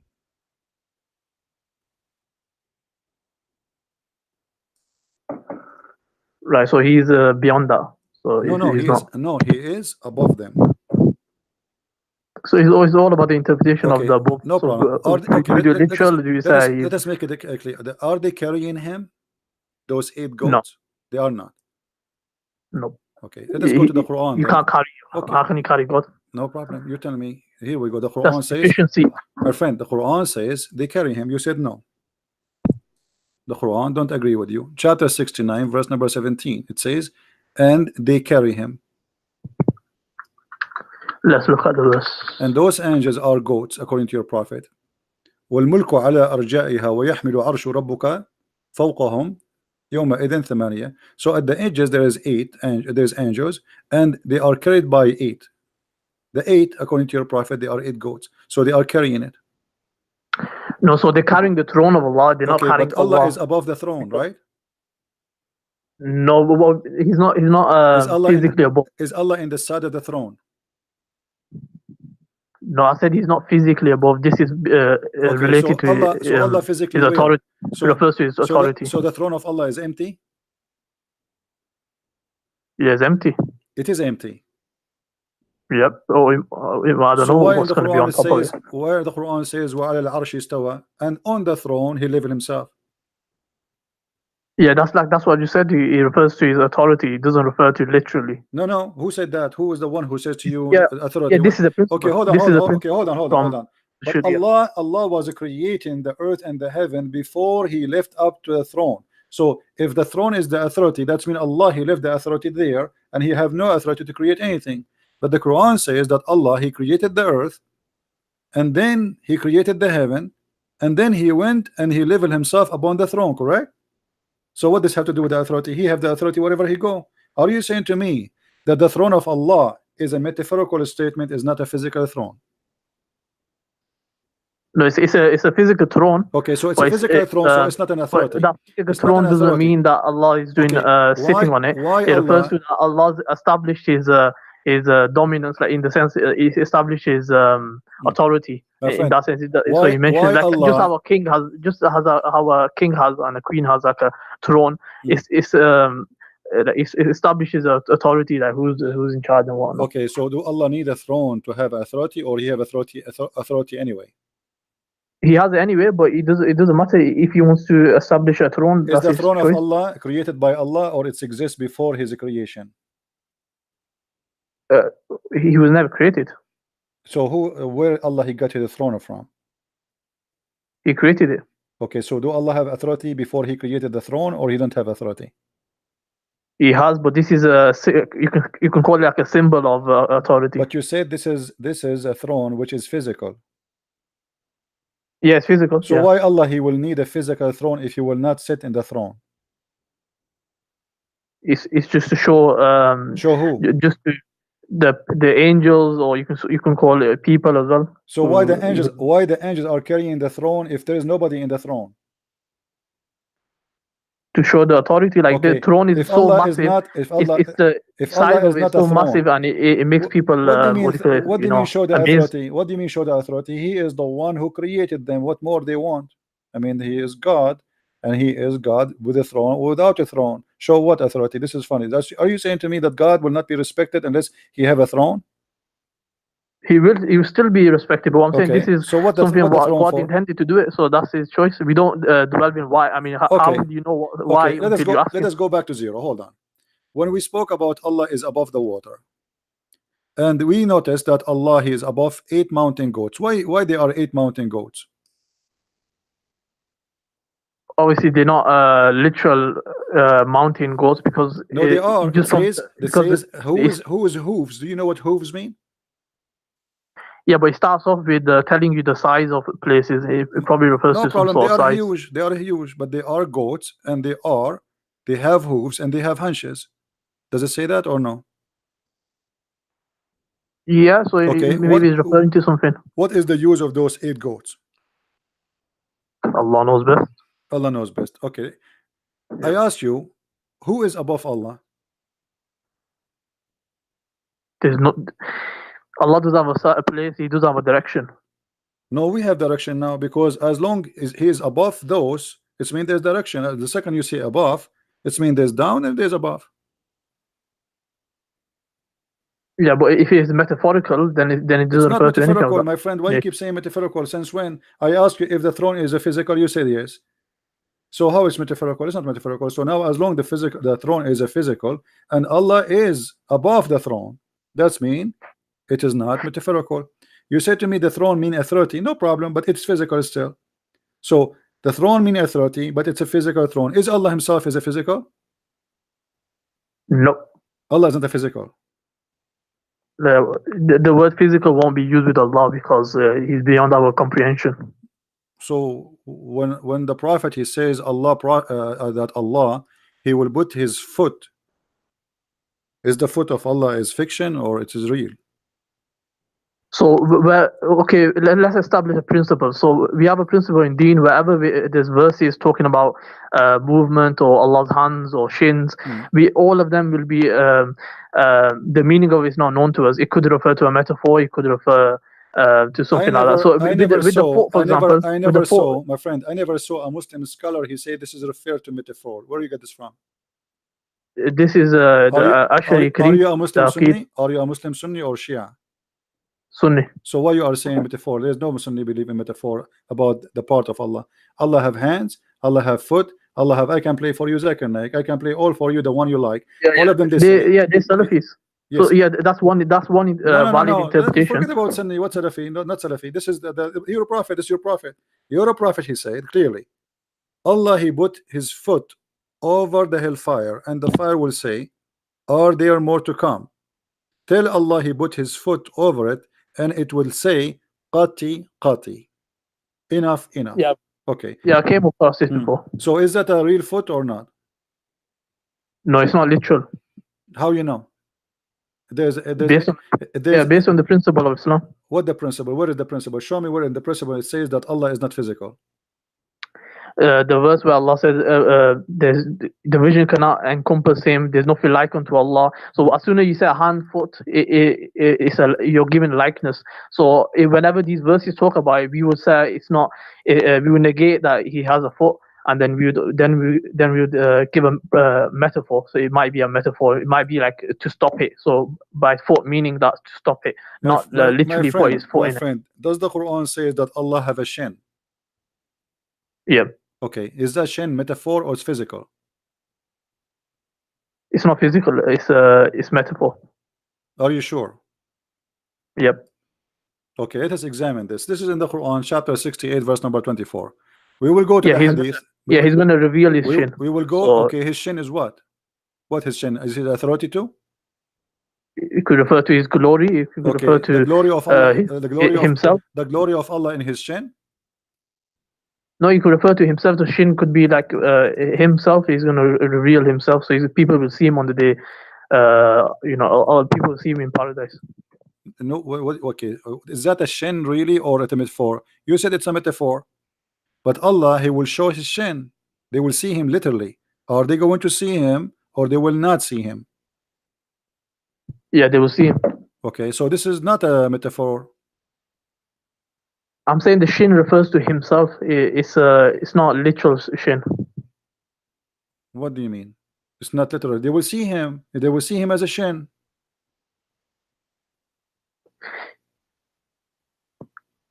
So like I've just explained to you, we have a principle. By that, My friend, you interpret see, you these are verses. confusing yourself. Is the shin of Allah metaphor or it's a physical shin? It's not physical. It's a metaphor. Okay. So it refers to something. It could be refers to but you himself. said you will, but you said they will. Himself. Okay, but you said they will see him. Yeah. Okay, they will see what exactly? That's we haven't seen. If we haven't seen him, how can I describe him? No, he said shin. He said he will lay down his shin, bare his shin. He did not say it's a metaphorical. Nowhere he says that. In the same time, he says they will see him. During the lifetime of the prophet, they came to him and they said to him, "Shall we see our Lord in the day of resurrection?" The prophet said, "Yes, you will do. See him." And then he explained, "Are you going to have difficulty to see the sun in the midday?" They said, "No." "Are you going to see the sun, the difficulty to see the moon?" They said, "No." He said, "This is how you will see Allah." And then Allah, He will come to you in a shape. Is that correct?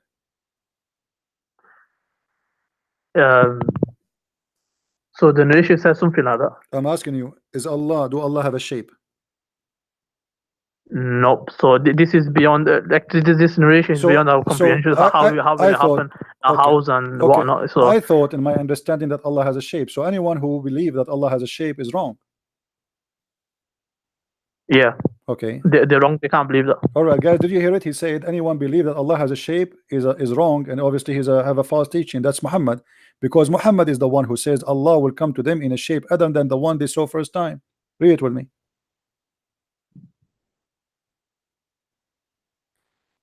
Yeah, that's what I'm saying. I'm saying that this. No, what you are saying, my friend, don't change the topic. You just say the one who believe Allah has a shape is wrong. You're a prophet saying Allah has a shape and He will come to you in a shape. You said to me, and I ask you clearly, do you think the one who believed that Allah has a shape is wrong? You said yes. Muhammad, he says Allah will come to them in a shape nearest to the picture that they had in their mind, according to the translation. Yeah, so when it says, for example, it says here the Lord of the worlds will come to them in a shape and nearest to the picture they had in their minds about Him. It'll be so. It could refer to Allah presenting a picture to them. So in that sense, Allah comes to them. But they will see. You said, you see, look how fast you change your statement. You said to me, the one who believes that Allah has a shape is wrong. Muhammad, he says he will come to them in a shape. So he is inside that shape, and that shape is physical. When you say shape, it doesn't say that though. No, it says that shape. The word shape is a dimension. The word shape is a dimension, and you know that. Yeah. So I know the shape. So Allah is where is Allah? Allah has a shape is wrong. Where is Allah? Allah is inside that shape. Do you agree? Nope. Well, it says that. Read with me carefully. Allah will come to them in a shape. In a shape. So He is in that shape. It's in front of you. What do you mean now? It could also refer to Allah will bring a shape. You keep saying to me it could be, it could be. Well, there's no it could be, because in front of us it says no. It says you will see Him by your eyes, and He will come to you, which means He's coming, moving physically, and then He is coming in a shape. So what is could be? What is the possible could be? It all depends what the narrator intended when he narrated the hadith. So when what was he intending? What do you mean narrated the hadith? This is your prophet talking. Let me ask you, how many shape Allah have? He does have a shape. I just told you. He have no what? He does Allah does have a shape. It says here, the prophet says Allah has a shape. I just explained to you. He refers to you did not explain to me. No, he said your prophet says Allah will come to you in a shape. You are saying to me He don't have a shape, but the prophet says He have a shape. And not only that, Allah have two shapes. Let us prove it to you. Your prophet said Allah will come to them in a shape other than the one they know, and will say, I am your Lord. They will say, we seek refuge with Allah from you. Do you agree with your prophet? Yeah, you explained to you. So he's not like Allah doesn't have a shape. Okay, so But what he's the going Muslim to now present. here? He's going to present something to them. So it might be a image or shape, or it could be like a shape. It could be he's going to present something to them that they're going to think that he's My friend, the word is so that shape. clear. Let us stop playing games. It says Allah will come to them in a shape. So that shape is Allah. He did not say he will send them a shape. He says Allah will come to them in a shape other than they know. So he is coming. Who? Allah. In which case? In how? In a shape which they know, and will say, he will say, I am your Lord. So that shape will say, I am your Lord, I'm Allah. So why you keep saying it's not a shape?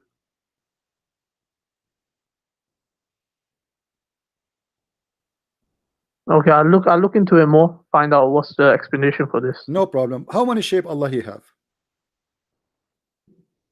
He does have a shape. I'll just explain to you. I mean, my friend, you are really funny. Why you keep saying to me there's no shape, and the prophet he's saying Allah will come to them in a shape. Allah, he will not send a shape, he will come to them in a shape. So Allah now he have a form, and that form is a shape, and he will say to them, I am your Lord. Who is talking? The shape, which is who? Allah. And you keep saying to me there is no shape. Yeah, it's based on the usul of the Quran. What usul al-Quran? What usul al-Quran? What usul al-Quran? Where is that? There's Show me. nothing like unto Allah. So what? There's Nothing like him. unto Who Allah. said there's something like the shape? Who said that the shape like something else? Who care? It does say, like, you are assuming that the shape is like me or like you. We did not say that. He says he will come to them in a shape. So why you are jumping to make this statement? So Allah will come to them in a shape. We do not know what the shape, but yet the Muslims, he will come to them in a shape which they know, and they will say to them, I'm your Lord. And then they will say, for sure, you're our Lord. How many shape Allah you have? He have two shape. Is that true? No, but I'll find out more about the narration. No, before you find out, here we go. It's in front of us, my friend. It's in front of us. Because Allah first time, he will come to them in a shape. Hold on. Yeah. Allah will come to them first in a shape other than the one which they know. And the Muslims will refuse him, and they will believe he's shaitan. Read me carefully. When Allah he come to them in a shape which they don't know, Allah will come to them in a shape other than they know, and will say, I am your Lord. They will say, we seek refuge by Allah from you, and you know, this is our place which we will not follow you, you are shaitan. So you Muslims, you refuse what in this Allah here? What is the rejection? That is something fake is going to be presented to them. I'm asking you, what is the rejection? Why you are rejecting Allah now? Allah is coming to you in a shape. What is the reason for rejection Allah here? Why you reject him? He says to you, I am Allah your Lord. You say to him, no, you are not. We seek refuge from Allah from you, which means you are shaitan. Why you Muslim think he is shaitan? Why you reject him? Yeah, like I said, I need to find out more about the narration. You need to find out. Okay, you know what? It's very clear, but you cannot answer it because Allah here have two shape. One shape which is the shape of the devil, and that's why they thought he is the devil, and they say we seek refuge. The Quran say clearly that seek refuge when shaitan he whisper to you, al-waswasul khannas. So when you say we seek refuge by Allah from you, that means you are saying to Allah you are shaitan, and we will not follow you. No, even if you take it literally, that he has a shape and all that, that doesn't prove your point in the sense that, because all he's saying is that Allah's gonna, if you're gonna take your perspective on it, so he's gonna come in a shape, then he's going to, you know, show my image, for example, what they had in their mind. So when they're seeking refuge, from basically the image that they gain portrayed. But the hadith saying Allah will come to them in a shape. He is not saying I will send you an image as you claim. So your statement is false because he himself coming. Allah will come. This is the coming Allah, which is in a shape. Not Allah will send them a shape and the shape will talk to them. So your statement is false. Secondly, from the beginning of the story it says, they said, are we going to see Allah? He did not say to them, are we going to see someone who present Allah? No. The question was, Are we going to see Allah? He said yes. And he said, even, do you have difficulty to see the light of the moon when the night is clear? They said no. He said, this is how you see Allah. So they are speaking about seeing. He compare Allah, seeing Allah, to the moon. Moon is a physical, the sun is a physical. So don't tell me we cannot compare, because your prophet compare. Secondly, when Allah he come to you in the shape, why he is rejected? He said to you, I'm It's Allah. Yeah, if I take your perspective, so it will be. Don't stop, my friend. Stop saying be, stop saying your perspective. This is what your prophet's saying. This is not me. Read with me carefully. They said to him, are we going to see Allah? Not imagine Allah. Are we going to see Allah in the day of resurrection? Some people say it, O Messenger of Allah, shall we see our Lord in the day of resurrection? He said, do you crowd and squeeze each other on looking at the sun when it is not hiding by the cloud? They said no. He said, okay, do you crowd and squeeze each other to looking at the moon when it's full and it's not hiding in the cloud? They said no. He said, this is how you will see your Lord. So this is about seeing him, and he is comparing him to a physical object, the sun and the moon. So stop saying to me this is your perspective. Secondly, when the hadith says Allah will come to them in a shape other than the one they knew, this is not an imaginary. This is he's telling you a fact, a statement of movement. Allah will come. Allah is coming. Allah is not appearing. Allah will come. Allah will come to them in a shape other than the one they know, and he will say, I am your Lord. In return, the Muslim will reject Allah, and they will say, we refuse you. We seek refuge by Allah against you, which means they believe he's a devil. Question: why they refuse Allah? So they don't refuse Allah, they refuse the image that's like other person or whatever in their mind. Thank you, guys. They refuse the image of Allah, the shape of Allah. Why they refuse the shape of Allah? No, this I'm just saying that that's your perspective. So I'm commenting on that. My perspective. This is not my perspective. Even then you're wrong. Then you're wrong. It's in the front of us, and stop playing games, please. It says he will come to them in a shape. Who is the one is coming? It's not an image walking by itself. It is Allah coming. Allah in that shape. And yet the Muslim, they will reject that shape. Why?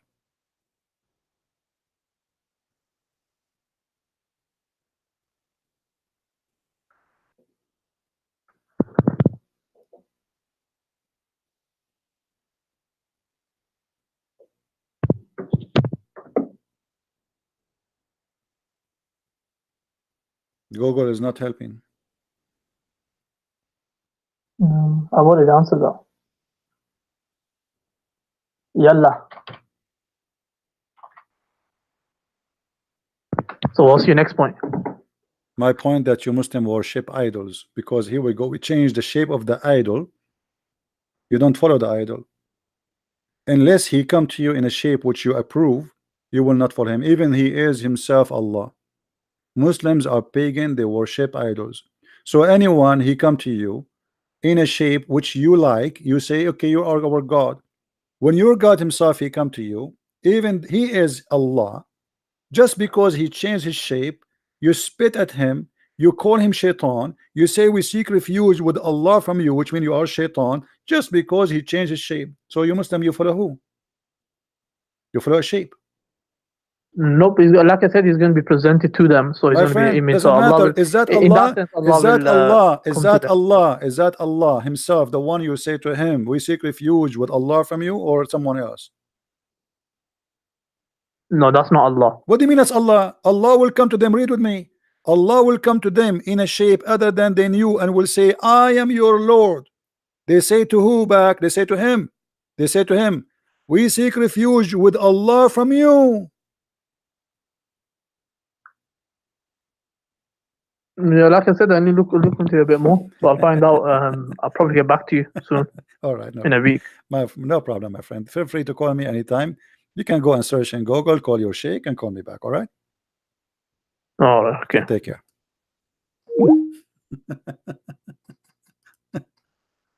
Followers of shape. Followers of shape. Pagan.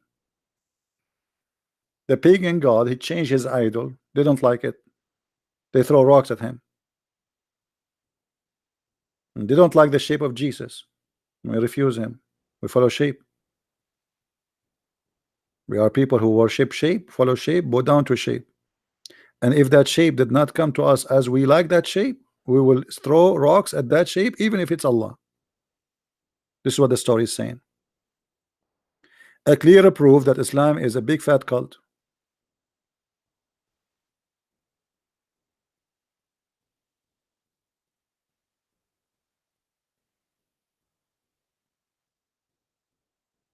Right? It's obvious.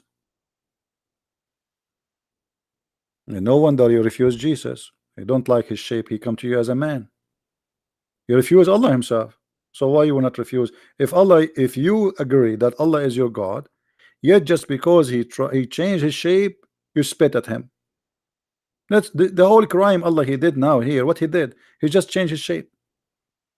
Muslims do not recognize their God by anything except the shape. This is what the whole story is saying to us. We are shape followers.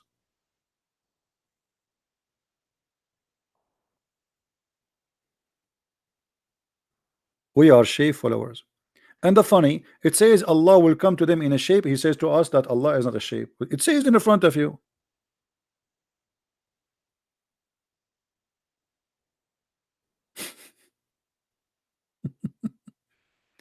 And yeah, obviously Allah is inside his creation because Allah, when he changed the shape, he create. And by the way, what happened to the first shape? When Allah he have the second shape. Now Allah have two shape. What happened? We have two Allah now. We have two Allah. And why Allah is doing this? Secondly, if the Prophet of Allah he says to us that Allah will change his shape in the judgment day, why we will say to him, you are not our Allah? I mean, the Prophet he told us he would change his shape, so we should say, yeah, we know the game already. It's like we watch a movie before it happened. You know what I mean? As long he told us what Allah will do, why in the day of resurrection we will say to him, no, no, no, you are not our Allah. We know Allah. He told you that this is Allah. I mean, do you see how silly the story, guys? People, do you understand how silly the story? It's like saying to you that the Christian prince he will come to the house tomorrow and he will be wearing Santa Claus clothes. And then when he come, you say to him, you are not a Christian prince. He told you this is a Christian prince. He's just wearing Santa Claus clothes. What you are saying to him, you are not Allah. He told you. What a stupid story. So now we know that he is Allah, yet we are going to say to him, you are not Allah.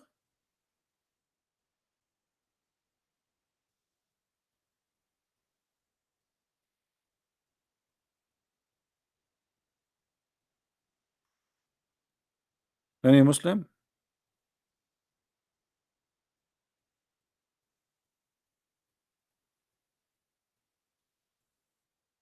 And when Allah he changed his shape, they will say, oh, for sure you are our God. He say, I am your Lord. And then Allah will come to them in a shape they know. What is the shape you know? What is that? What is the shape you know? Giraffe? Elephant? You just told me we do not know the shape of Allah. And Allah is not a physical being and nothing like Allah. So how you know his shape?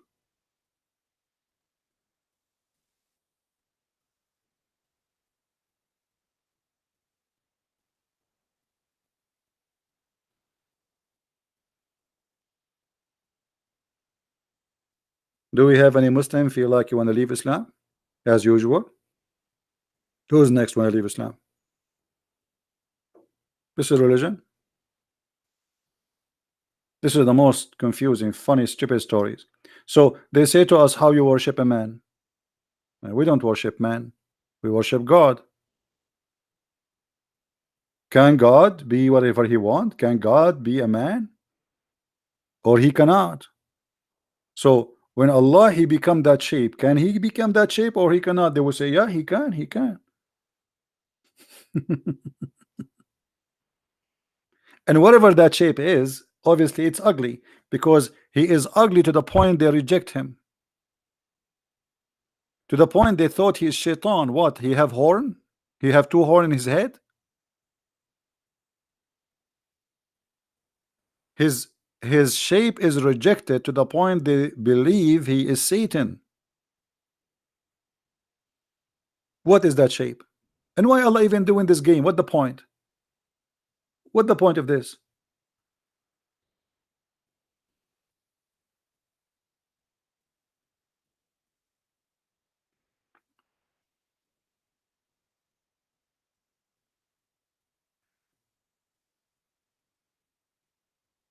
Any Muslim? Well, all Muslims, they make video, they say Christian Prince is wrong, but nobody can answer me. I go to sleep, they start making comment. When I am live on air, as you see, I need to search.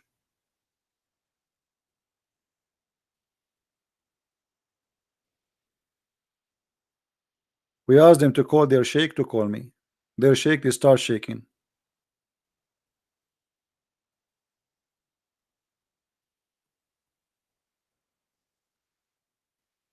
What a funny religion. And by the way, until now, nobody answered us where was Allah before the 7th century. You know, the funny Muhammad, he said, between me and Jesus 600 years. 600 years Allah was taking a nap.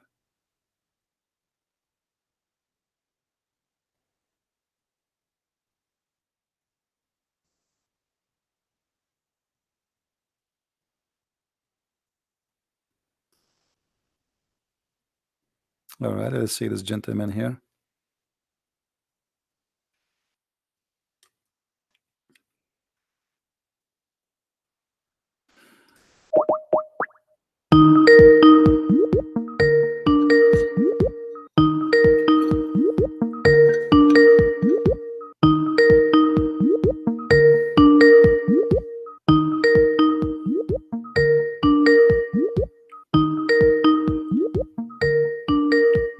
Answer, please.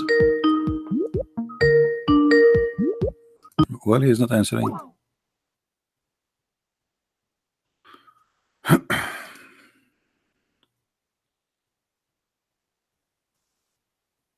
What do you think, Muslims? Any Muslim have the courage and the knowledge? He can prove me wrong.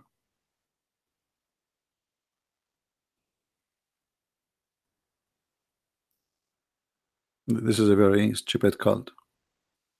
And look how the Muslim, they try to make it like they water the question. Maybe it could be. It could be maybe, you know, maybe religion of maybe.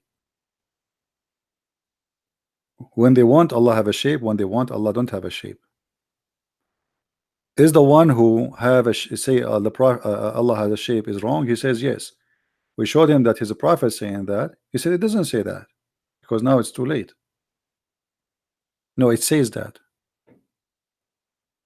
Fahim, I contacted you before. I called you before you start playing for me love songs. Obviously, you are from San Francisco, Fahim. When a man he play for a man love songs, obviously something wrong with him. Do you remember Fahim? Fahim is a Muslim guy who play for me love songs. He challenged me to call him. I call him. He play for me love songs.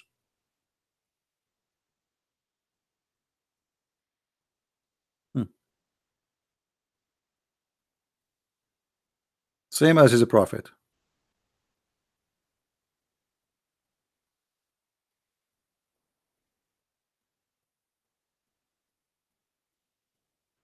What do you mean I have not done Zakir Naik? You are late. We called Zakir Naik and he answered and he told me if you call again I will call the police for you.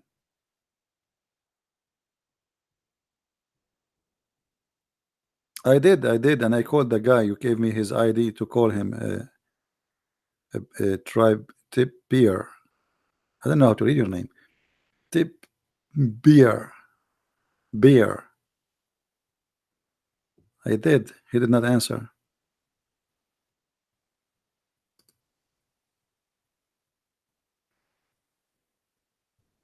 And actually, Zakir Naik, if he come here, he can destroy us, all of us.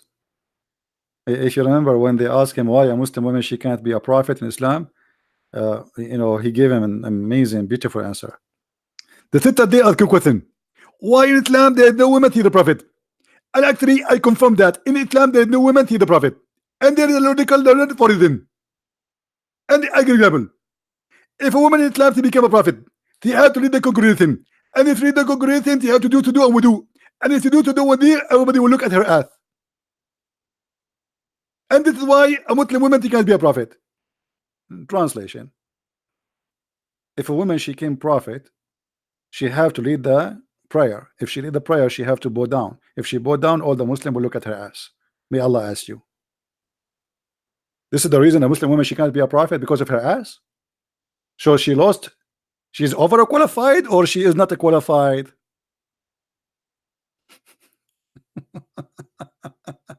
Imagine someone applied to work as a prophet, and in the resume it says she have a nice ass, and they say to her, you are overqualified for the job because your ass is so beautiful.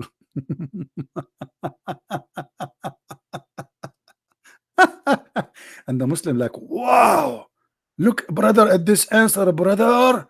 Did you see, brother?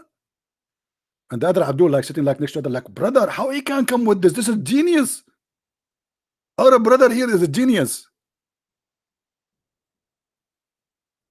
What a crazy cult. And by the way, even the hadith confirmed that the Muslims, they cannot pray to Allah if they see a nice bum in front of us, in front of them. If you remember, a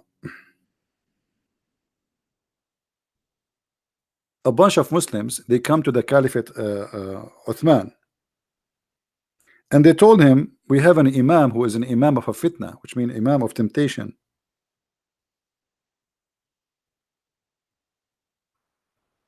They claim that this imam is tempting them and he is seducing them. I went to Uthman ibn Affan while he was he became the caliphate, and he said to him, you are the chief of the Muslims in general, and you see what has failing to you. We are led by the prayer by a leader of fitna. Read carefully between two brackets: trials, afflictions, etc.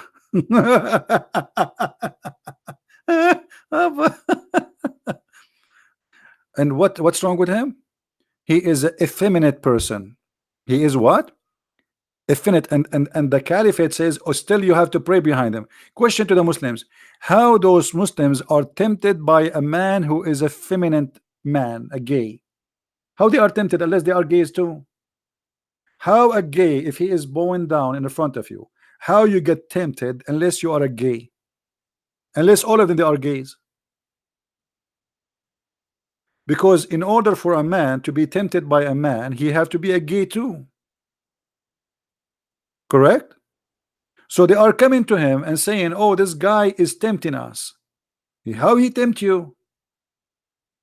Unless you are like him. So supposedly now they want to show the caliphate that they are not gays. The imam is gay, but obviously you are gay. And the caliphate is a gay because he said there's no problem, pray behind him. So what?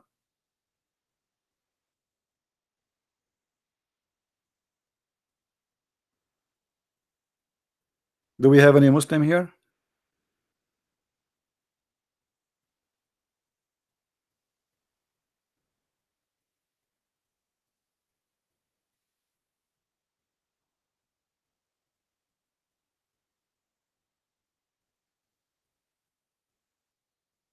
When a man he got tempted by a man, obviously he is what he is.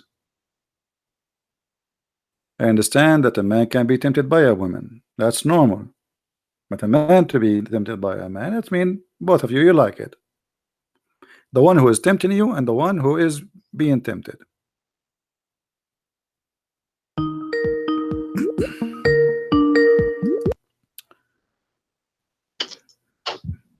Hello. Assalamu alaikum. Wa alaikum. Thank you. How are you? I'm fine. What do you want to say to us? What was that? So are you a Muslim? Yes. You are a Muslim? Yes. I know, I was looking at your text. Are you sure you're a Muslim? I think so. You are laughing. That's what Allah told me. No. I know. I sound like you are just calling to be a comedian. Are you really a No. Muslim? Yes. Okay, what do you know about Muhammad? But Muhammad, Yeah? he's a messenger of Allah. What his message? His message is that there is no God but Allah, and Muhammad is his prophet. What does that mean? It means that there is one God, and that Muhammad's message is the authentic message of Allah. So there is one God. So why Allah he says he is the best of the creators? It's symbolic language about the angels. What about the angels? That they are co-creators with Allah. The angels they create too? With Allah, they Really? help form. Okay, Yes. what they create? What the angels create? So they help him create the world. Really? Like what? Where do you get this information from? It is from Allah Himself. Where? He speaks to me. Where? Allah he speak to you. Yeah. You must be a messenger too. Yes, I think so. Did he squeeze you too, or he squeezed only Muhammad? No, no squeezing. No squeezing. Do you think something wrong? I mean, don't you think this is missing? No, it's not his complete message. That's why I'm here. Oh, so you are a prophet. Yes. Okay, well, nice to talk to you. I don't have time for trolls. Do we have any Muslim?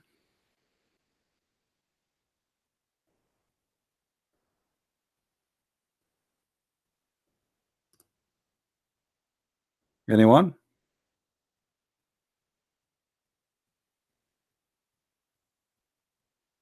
Some people looking for attention, you know. Poor people. Attention, attention, attention. When you are empty, you have nothing inside you, and you want to be seen, you need to seek attention. Some people, they make their skirt short. You do the opposite of what people do, you know. You can go in the wrong highway. Once there was a guy from my country, which is, you know, next to Brazil, like Saudi Arabia, you know, next to the border, and Iran, and you know, South America. He was driving in the highway in America, and he heard in the news the radio station saying that attention, attention, there's a guy driving in the wrong highway, etc. So this guy, he was saying, he's an Arab like me. He was saying to himself, stupid station. One only, say two, say three, say four, say five, say six, say seven, say eight. It's not only one in the wrong direction. All of them, they are in the wrong direction. Because obviously he is the one taking the wrong highway, and now he is thinking that all those people are coming in the wrong way.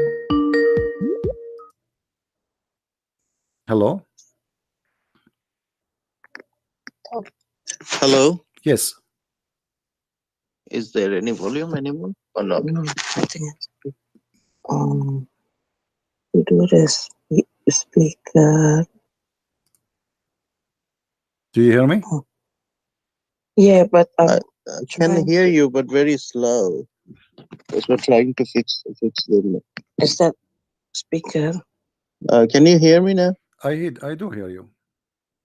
But it's coming when it's slow. Anyway, put it on your ear. No, on the light. Yeah. Where it is. How you doing? I'm fine, my friend. How I can help you? Oh, that is much better now. All right. I don't want to go. I heard your few questions and answering. First things, I want to make sure that I'm not going to do any debates with you. I don't debate, my friend. I never debate. Yeah, I Muslims, just want to discuss because Muslims something are not about qualified you. to debate. I just try to help them having a short conversation with them. I'm not debating Muslims. Yes, Okay. that's fine. I have no intention to debate with you. No problem. Okay.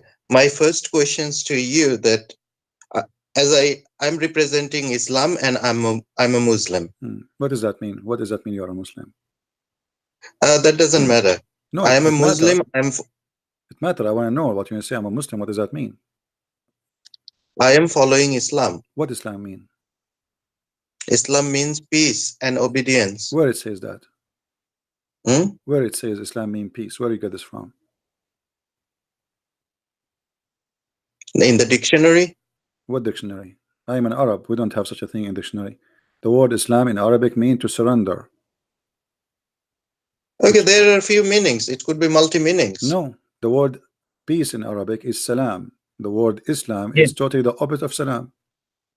Yes, you have. So in English you say known. What do? You put a letter before it. It says unknown. So Islam is not salam. It's the opposite. Islam. You surrender in war, not in peace.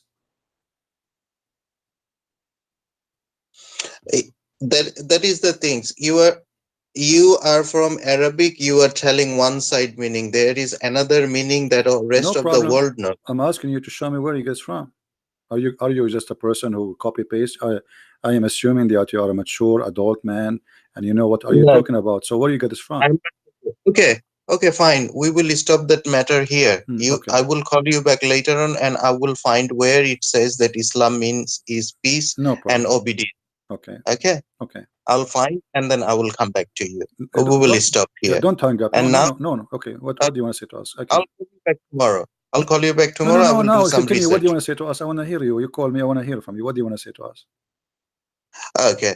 Now you will tell me what does Islam means. What is wrong with me that I am following Islam is wrong? Islam is a religion of war and violence and killing. Your prophet, he says, I've been ordered to slaughter all mankind unless they convert to Islam. Yes or no? Yes. Okay, so how you say to me Islam is peace? If I just say to you, you're a prophet, he said, I am ordered to slaughter all mankind unless they convert to Islam. But you just said to me Islam is peace. How Islam is peace, but you want to kill all mankind unless they convert to Islam? Yes. That is based on the situation. What it's situation? Not today and not about now. Doesn't matter. Islam is what is given to Muhammad. Time you have to go. That is the problem with the people. People misrepresenting and misinterpreting the Islam message. But you just said after I said to you, the Prophet said, I've been ordered. Saying that what was the contents? My friend, you are the one who said to me, after I said to you, you are the one who answered. I said, your prophet says, I've been commanded to slaughter all mankind unless they say that Allah is God and I am a prophet. And you said yes. So what misinterpretation and mispresentation? Muhammad, he mispresent Islam? You agreed.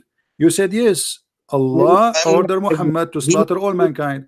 Okay, what kind of a prophet he want to slaughter all mankind just because they aren't Muslims? Look, you are a very knowledgeable person. You did lots of research and you are doing it. I'm just a normal person. I'm not a scholar. My friend. I'm trying to talk to you as an adult. I'm not attacking you. I'm not insulting you. I'm having a nice conversation with you. Hype me up. Okay, I'm helping you. No problem. So I'm talking to you. You are a smart person.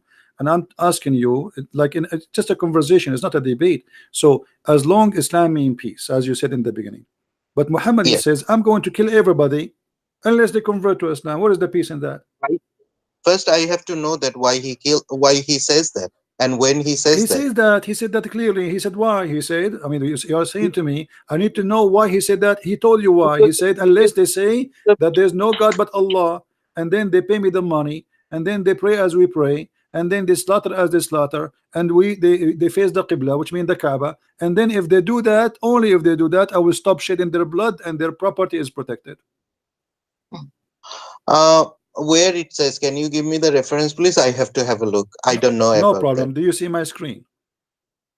No. Cannot CP because it's on my phone. Okay. I cannot show him. I will send you the link. I will send you the link. There's many references, but I will show you the accurate, sahih, correct ones, and you can read it when you want.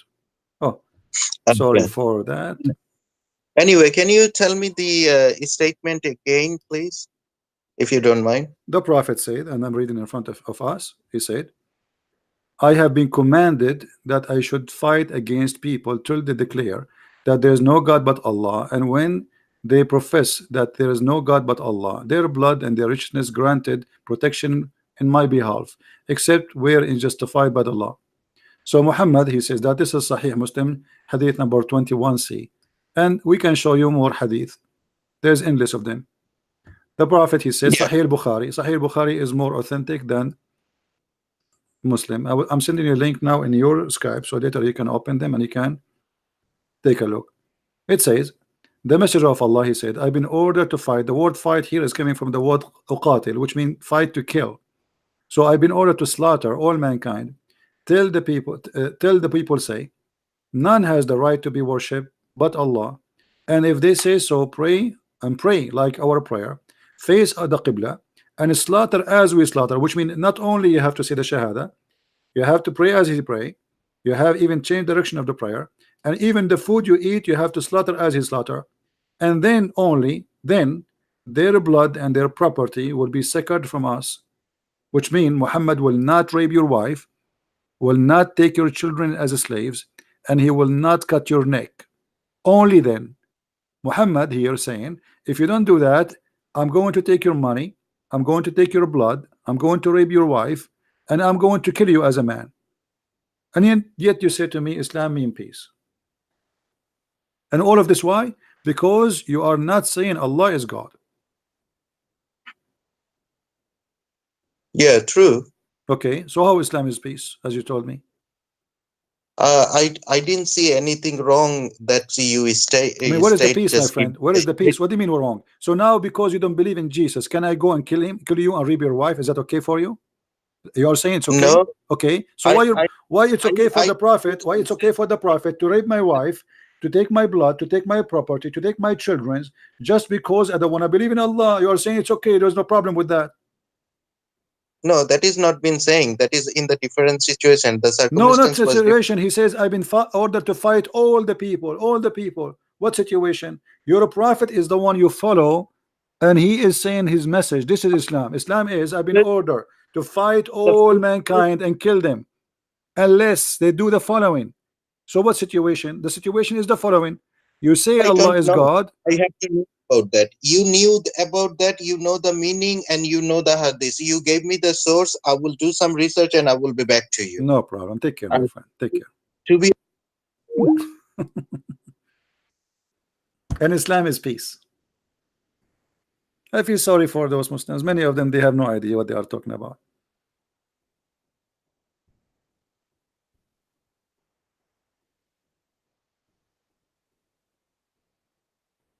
I feel sorry for you, honestly. I don't think you're a bad person. I think you're just fooling yourself, going in denial, and you say, what's wrong with that? I mean, what's wrong? Don't you want to use your brain? Use it. God, he gave you a brain. And you know, and the funny, he says to me, Islam means peace. And then he agreed that the prophet, he want to kill everybody. I mean, do you see how much peace is that?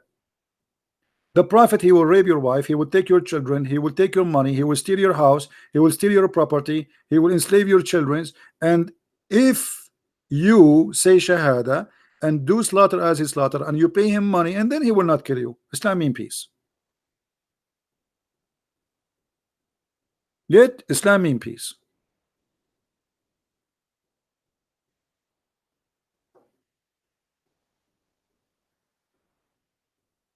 I feel sorry for you. You are going in denial, my friend. You are trying to deny the fact and the madness, and this guy is a criminal. Imagine now we say, okay, we are America, we have the most powerful weapon, America or Russia, and now all of you, we have 24 hours. Either you convert to Christianity, or we are going to come and destroy you and take your money and blah blah blah blah blah blah blah blah, and then we say Christianity is peace. And actually, if the Muslims have the weapon which America have and Russia have, trust me, the whole earth is going to convert to Islam in 2 days. Because either you convert or you die. Thank God they don't have those weapons. And actually, if they have this weapon, the first thing they will do, they will kill each other.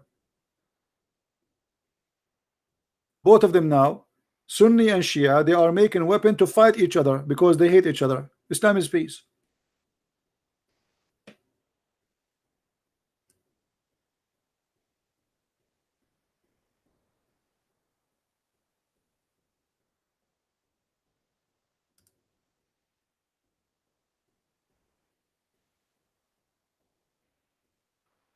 Anyone who convert to Islam, I say to you loud and clear, you are just an idiot and you are a fool.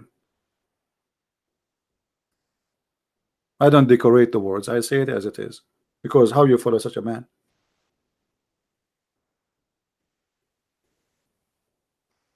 How you follow a man like this? You tell me. He's a thief. He's saying to you, your blood and your property. So he will kill you, he will steal your money. And that supposedly is halal, lawful. What is lawful about it? So a little farmer who live in China, he have no idea, he never harm anyone, working in his farm. Muhammad have the right to kill him, take his wife, take his children as slaves, slaughter him, and take his land and his money.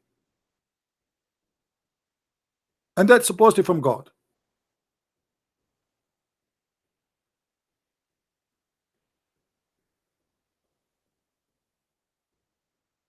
Somebody says to me, let me show you what this guy said. His name is a free bird. He said, when the angel of death when the angel of death come to you, you will cry. You will cry asking for forgiveness for Allah. No, my friend, do you know what I would do?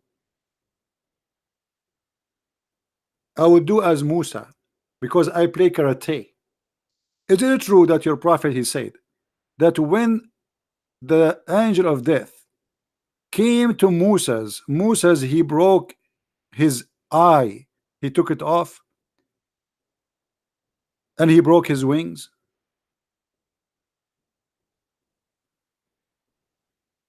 Huh?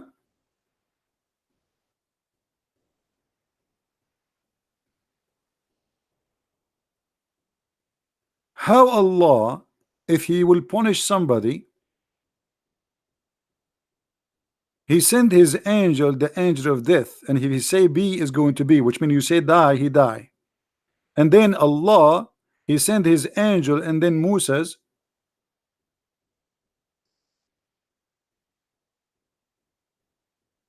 he beat up the angel and he take his eye off, and then the angel, he went back to Allah and he said, you send me to a slave who don't want to die. Well, I am a slave, I don't want to die.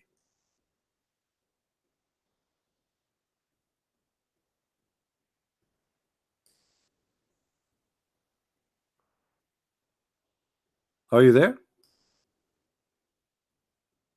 Read and laugh.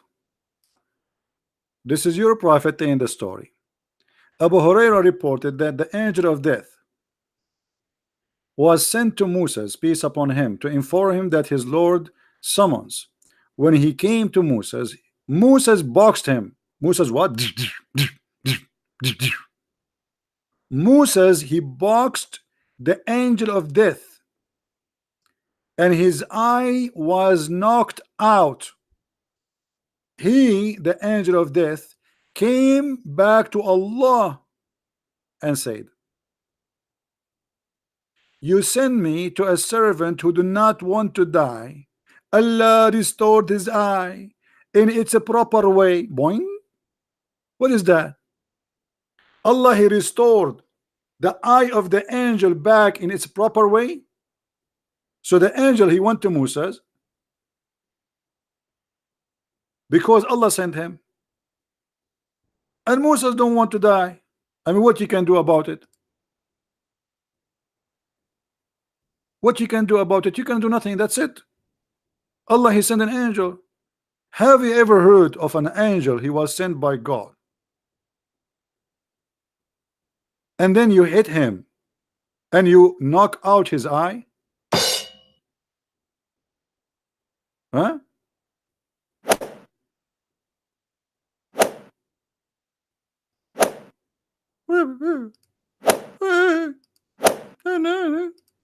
You know what? I was going to apply to work as an angel of death, but after I saw this, I will never accept that job.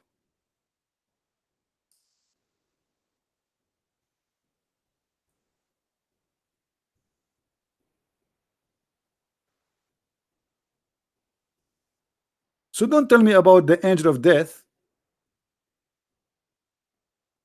And since when You can change the day you want to die. If Allah said to you, you will die here, and that's it, you beat the angel and you send him back, and the angel went back, and my eye, look what you did to me.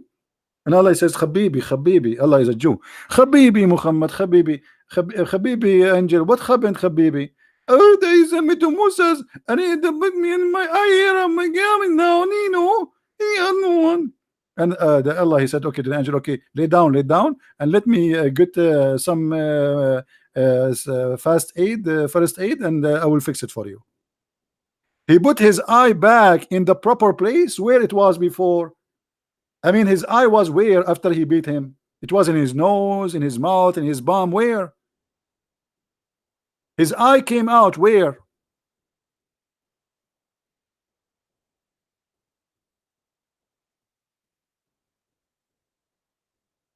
And you are threatening me that I will cry when the angel of death come? Must be true story.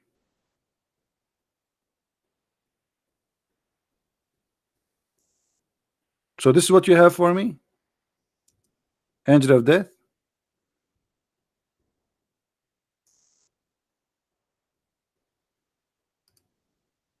I thought you will find something better. Do we have any Muslim want to say something?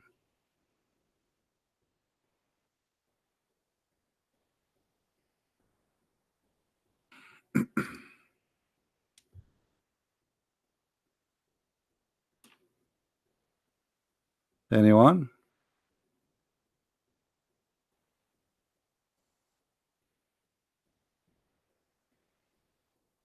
And not only that, after that, Allah negotiate with Moses for how long he will live. He sent him back and he told him, okay, you don't want to die? Okay, now put your hand in the top of this cow, and you will live as many as the hair under the skin of your hand. You see it? I mean, have you ever heard of this? Oh, how long Moses live? There's 1 million hair in the top of the cow, especially it's an ox. He lived as much?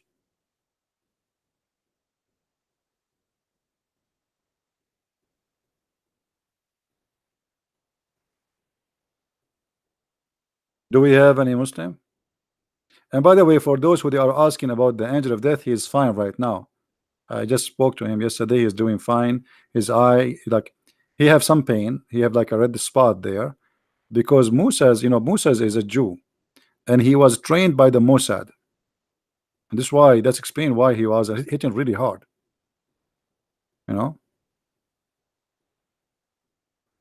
Moses decided to die on the spot. Listen what Qasim is saying. The angel came in the form of a man. Let us call Qasim. Let us see what you want to say.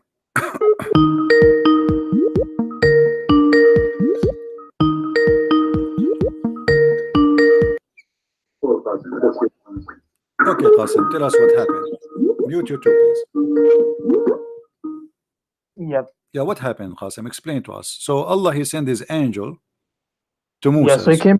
He used to be the angel of death. Used to come in the form of a man in the previous time. So he came in the form of a man. Oh, and so Moses this is in the didn't know previous time. he was the angel. This is Moses didn't know he was the angel, so okay, he hit him. Where do you get this that from the previous time? So after this day, the angel, he don't come as a man no more?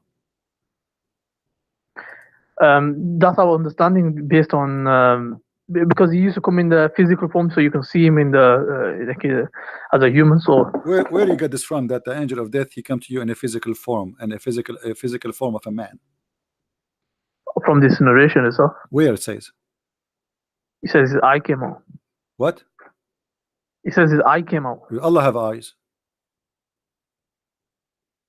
No, he doesn't. No? Okay. Allah don't have eyes. Okay, here we go. This is your, hold on. You're a prophet. He says Allah is short and fat, and he have big ass, and he have two eyes. Here we go. Let me show you. No. Don't tell me no. I'm talking to Christian Prince. Here we go. That's your God. No, that's not my God. This is your God. Here we go. This is your prophet saying that. Read it carefully, and I'm listening.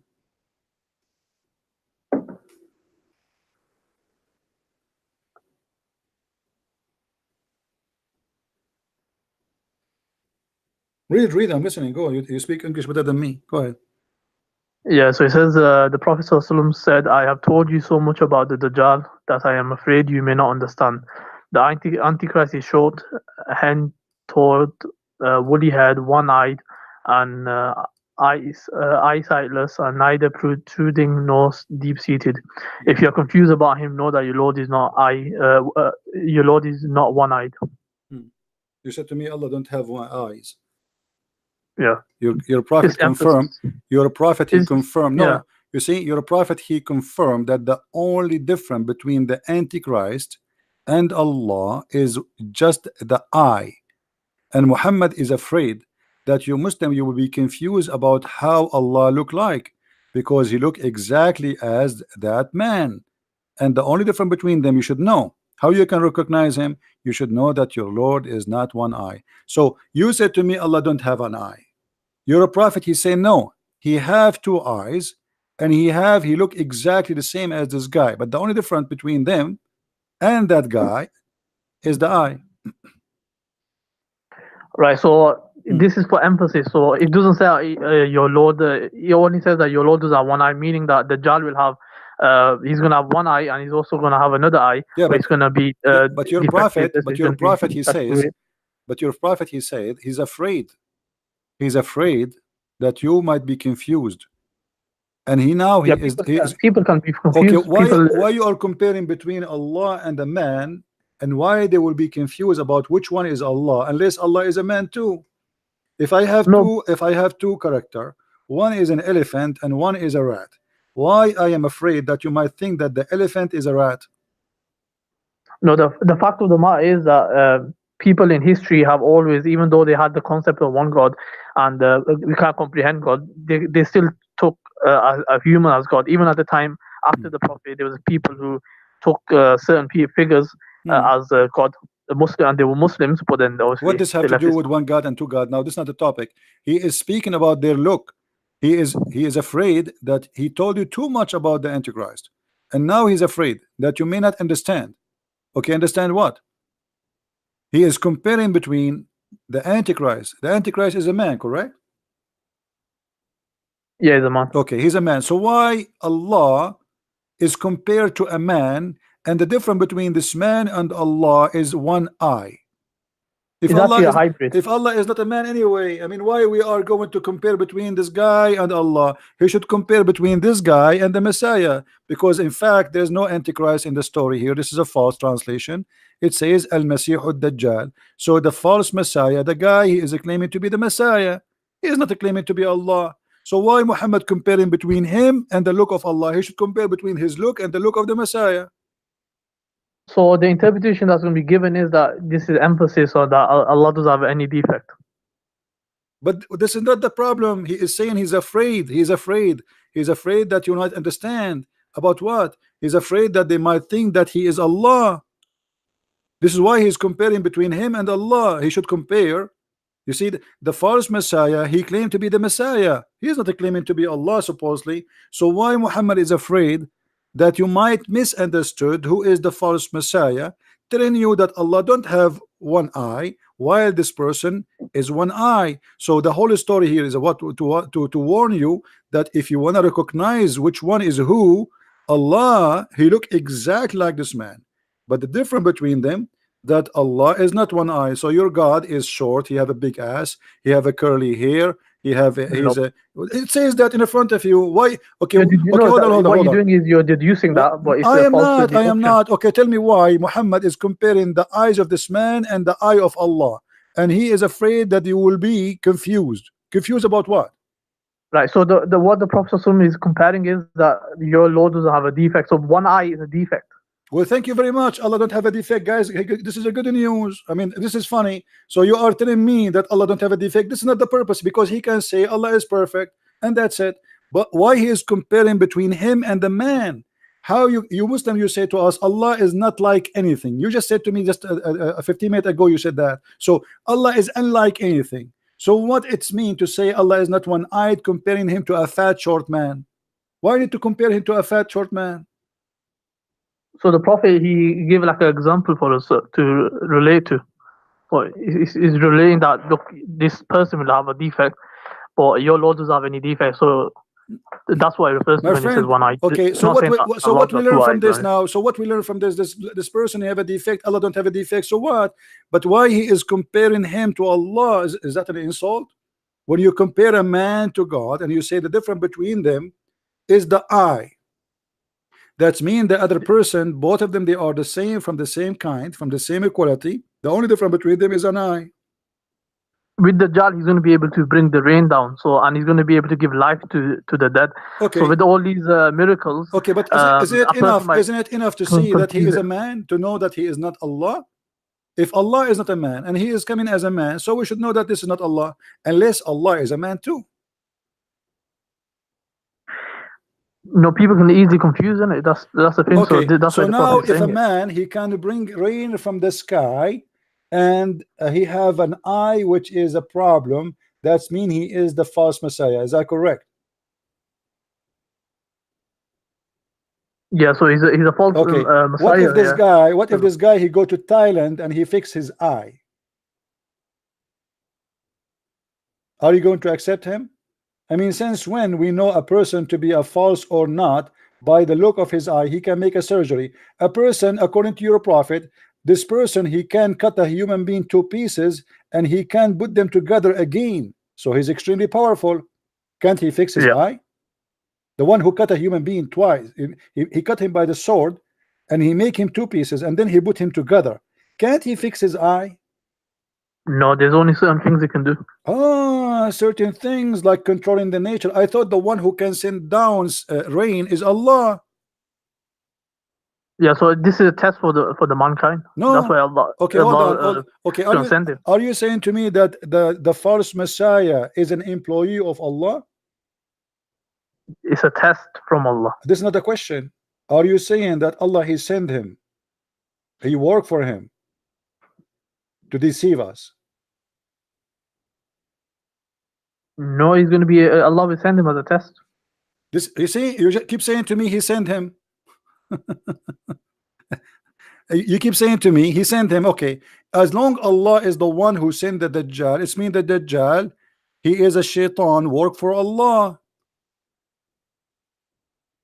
So Allah also created the devil in your belief as well. No, hold on. My God, he created the devil as an angel. He did not create him to be a devil. He decided to be a devil. So God, your God knew the future as well. My friend, so what? Still we have my God, hold on. My God, he knew Muhammad is an evil. He let him live, the same as the shaitan. That's not changing a thing, because in Christianity we don't believe that God, he decided our destiny. In Islam you do. Now you just said to me that Allah, he sent the Dajjal. Who is the one who sent the Dajjal? Say it again. So obviously Allah allows this person to have like powers and all this. This is another question. Who is the one who sent the shaitan, the Dajjal? It's going to be a test. This is another question. You see, you are trying to avoid the question. Who is the one who sent this false Messiah? You can say Allah is going to send it. Okay, so this Dajjal is a messenger of Allah. No, it's a test from Allah. You won't call him messenger. If Allah there's no message he's going to deliver. If Allah he sent you, listen. A second ago you said Allah is the one who sent him. As long Allah is the one who sent him, that means he is a messenger of Allah. You don't become a messenger just based on the fact that something is being sent. That's a very. Okay, but the second you say Allah he sent him, that is mean this creature, this shaitan, is obedient to Allah. He's doing what Allah asked him to do, so he's a good person. No. What do you mean no? Who is the one who sent him? You said Allah. If I am a soldier and the king he sent me, that's mean I work for that king, because I'm doing and obeying him. He sent me to do something and I'm doing what he said. He's basically by the nature itself he's evil, so he's been created, and then Allah allowed him to appear on earth. It's not allowed him. You said to me, everybody heard you, that Allah he sent him. Correct? Technically, yeah, but okay, not technically. No, he sent him. Did he send him or not?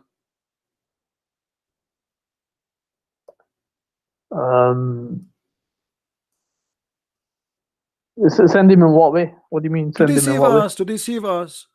You said to us, it's a trial. Allah he sent him as a trial. Correct?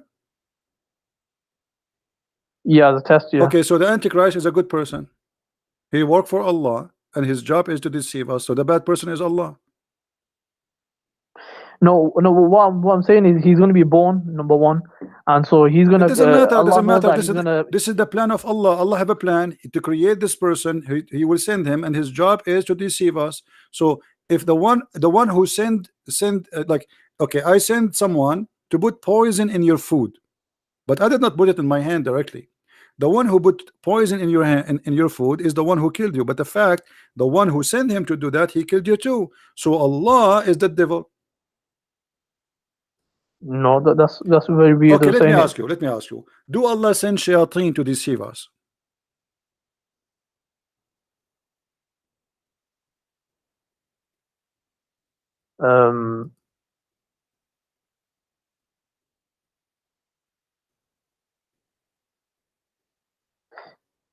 What do you mean send? Like Don't tell me what do you mean. I'm asking you. Do Allah send shayateen to deceive us? It's either you say yes or you say no. This is what it means. Do Allah send shayateen to deceive us?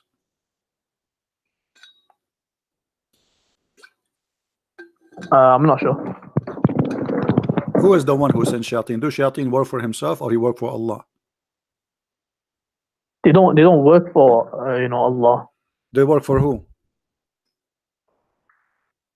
They work for the Iblis. Okay, and who is the one who sent Iblis to deceive us? Is that Allah? No, Allah didn't send him. Okay, so if there is somebody sent shaitan to deceive us, do you agree that he is evil and he is bad? No. So guys, do you see? Because he's afraid I'm going to show him something and he will be sorry. So he just admitted that if somebody sent shaitan to deceive us, he's not bad. So why shaitan is bad? If he is sent by someone to deceive us, why the one who deceive us is bad, but the one who sent him to deceive us is not bad? Because it depends why is the devil being sent in the first place? Why he sent? I'm asking you. He sent it to what is the job of the devil? To deceive us, correct? There's a bigger picture to it. Yeah, there's a big picture to it. Allah has a big picture. No, this is not about picture or a small picture. You know what I'm talking about. If the shaitan deceive us by his will, or it is Allah will, he send him to deceive us. The shaitan does it by it's his choice. His choice. Are you sure? Yeah, that's his choice. Like he decides that Iblis, he's the one who. But Allah knew this that's gonna happen. So just like in your belief, your God knew that it's gonna happen. If you are truthful or not. This is the Quran. It says that Allah he made for every prophet enemies. He appointed for every prophet shaitan.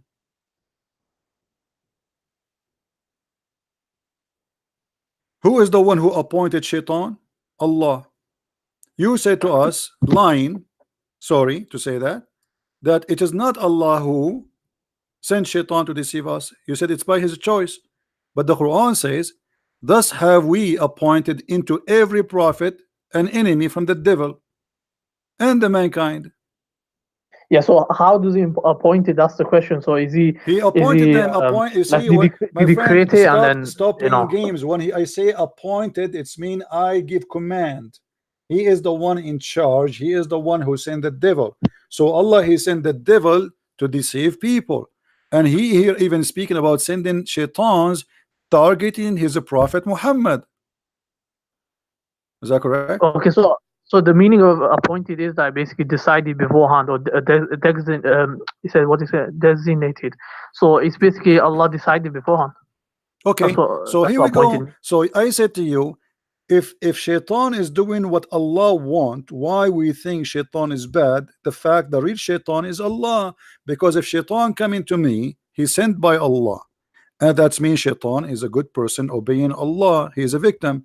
In the court of law, if a soldier receive an order from his captain to shoot somebody, The one who should be taken to the court is the one who gave the order, not the soldier, because a soldier, he have no choice. So according to the Quran, Shaitan is a soldier of Allah, and he is a good person. The real devil is Allah, for he is the one who decided to deceive even his prophets. No, so with the devil, he's by the nature itself, he's evil. So with friend, with if Allah, the he's devil, the one who appointed him. What as a by his test. nature? Who is the one who appointed him? Allah. So it's not his nature who appointed him, because if this is by the nature, then the devil should not need Allah to do his job.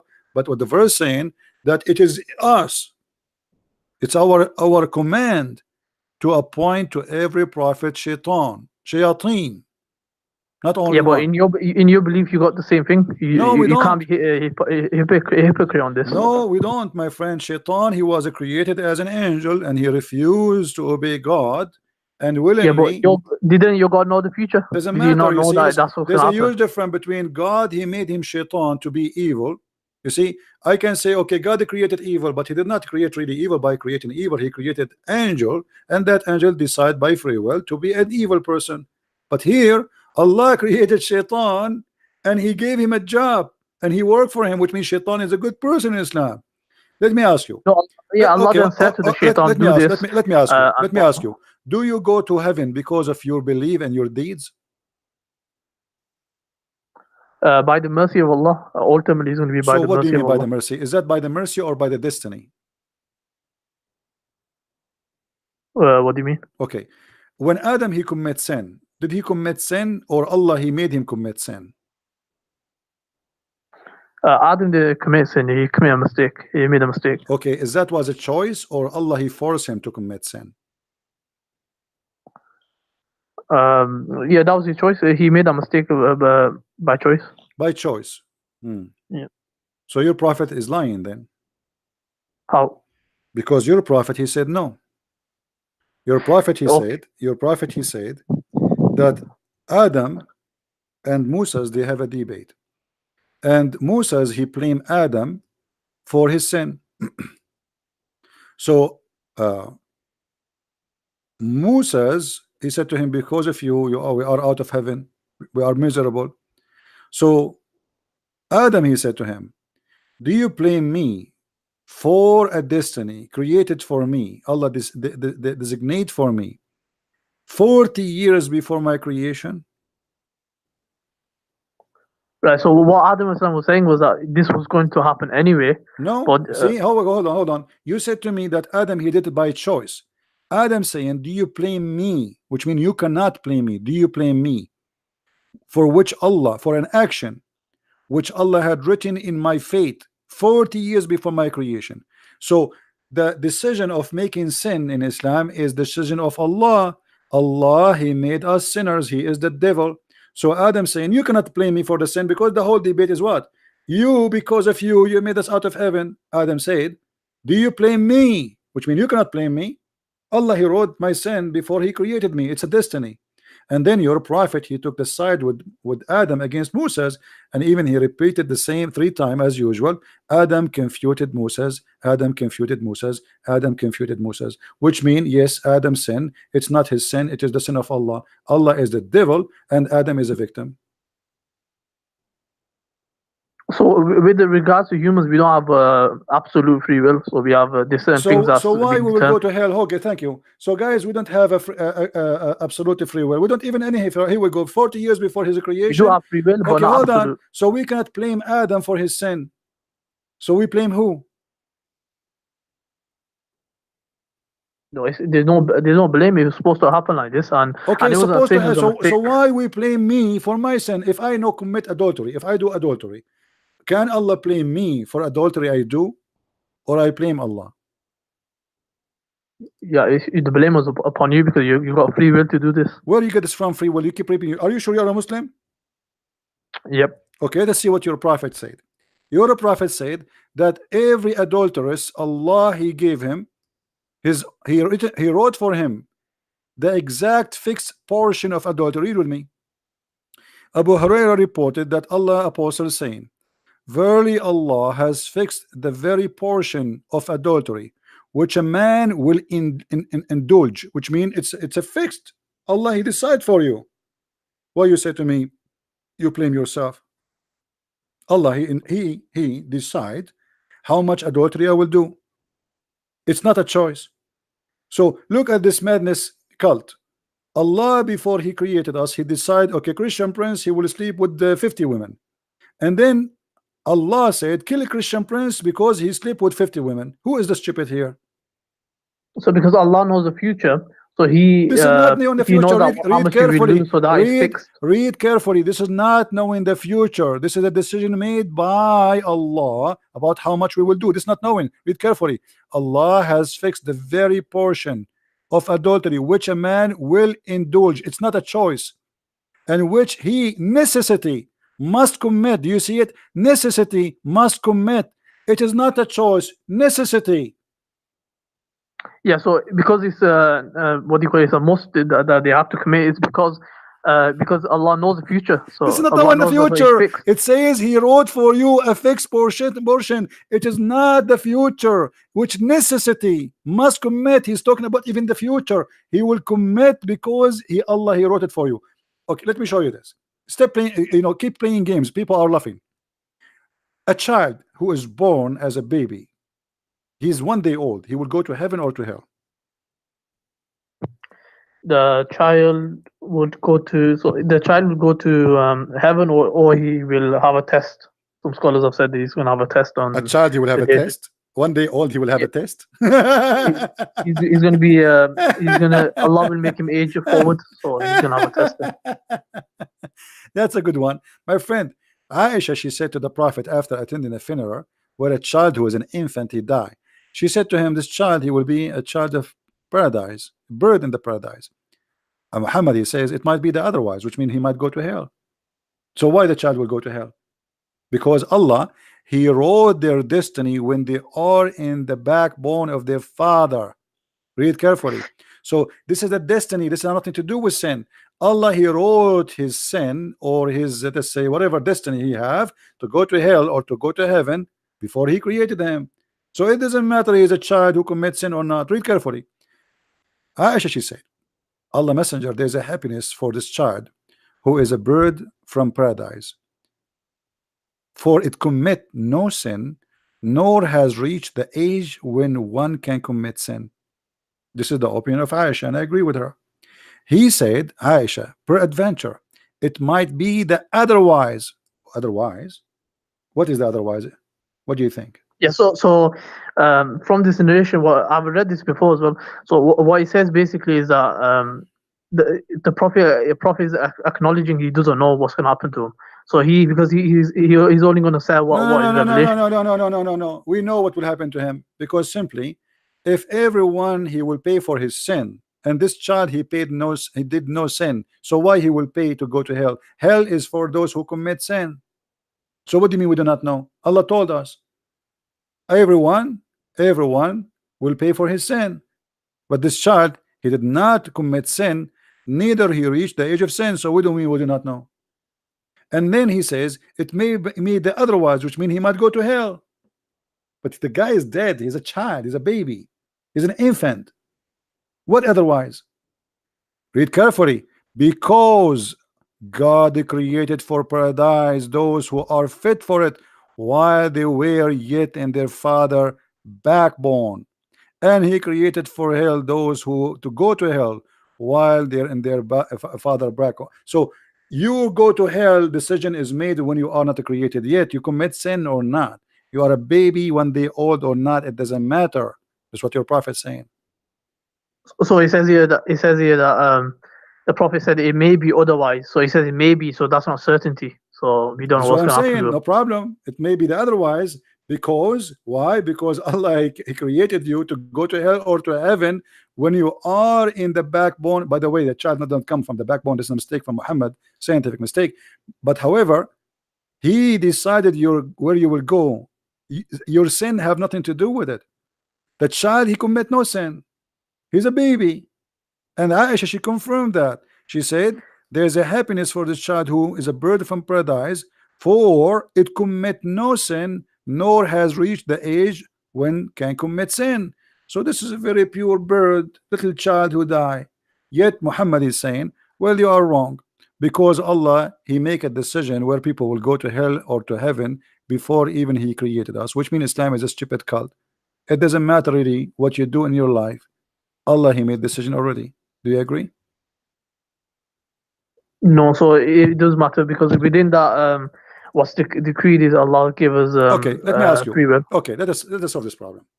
If you are a person who pray to Allah 5 days a week, five times a day, all your life, and fasting Ramadan, and even going to jihad, etc., are you going to go to heaven or no? Do Allah promise you heaven? Yeah, if you do that, then Allah has promised the paradise, so we have hope. Well, that's not binding on Allah. You're a prophet, have different opinion. You're a prophet, he said the following. Read with me carefully. You're a prophet said that a person, he might do the people of heaven. Let us show you the hadith. Yeah, and then his last action might be bad, and then he's gonna go. Yeah, but his last action is what? Is what Allah written for him, correct? That's his own choice he made. No. Stop lying. Shame on you. It says in the front of us. Okay, read with me, please. We have free will. Okay, read with me. Okay, read with me, please. Okay. Here it says, then the soul is breathed into him, etc. And then he swear by Allah, saying,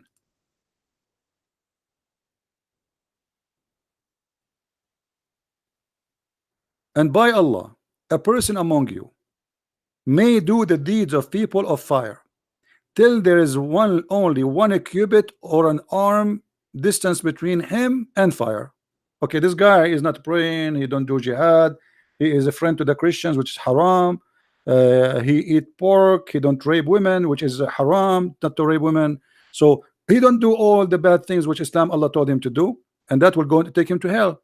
But then look what it says, but then that is written which Allah ordered the angel to write, proceed, and he does the deed of people of paradise, and he enter it. So what will make you go to paradise? Is that your deed or what Allah wrote for you? So the writing is basically Allah showing his knowledge. So when you wrote in the Lawhul Mahfuz, big fat liar. This is showing his knowledge, you liar. What knowledge? But then the writing of Allah will proceed. The guy is doing the opposite. This is his free will. The person doing his opposite, he will go to hell. He's almost there, almost in the door. Then what is written by Allah proceed. That was written by Allah, not knowledge. Allah write for you before he created you what you will do. This is not knowledge, liar. And he is showing you the opposite. A man, he will do the deeds of people of paradise till there is only one cubit or two between him and paradise, and then what is written proceed.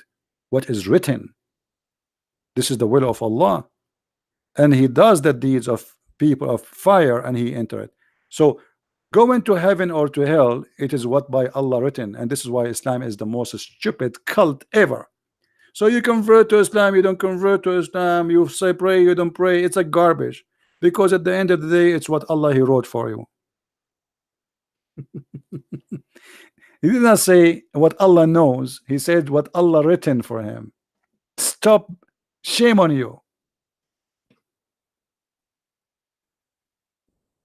Do you see how they play like a snake? I mean, look how clear the evidence. Yeah, this is Allah knowledge. This is not Allah knowledge. He's showing you two different directions. One is doing the deeds of bad, and the one is doing the deed of good. Allah, at the end, what he wrote for you is going to take over. And this is one of the belief at the pillars of Islam, which is to believe in Allah destiny. This is destiny. So if you are a donkey, this is your business if you can't understand.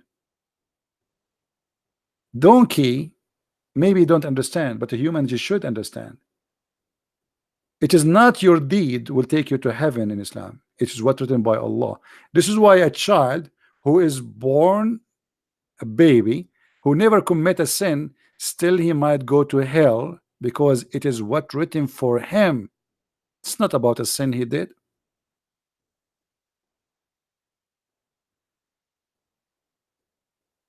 And the funny, he said that a child, he's a baby, infant, Allah will give him a test.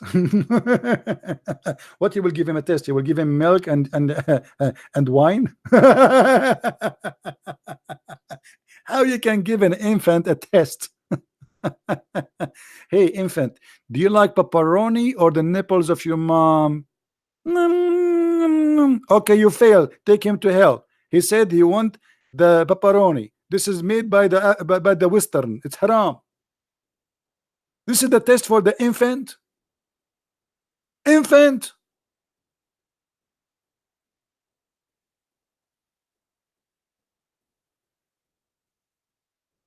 What a crazy cult.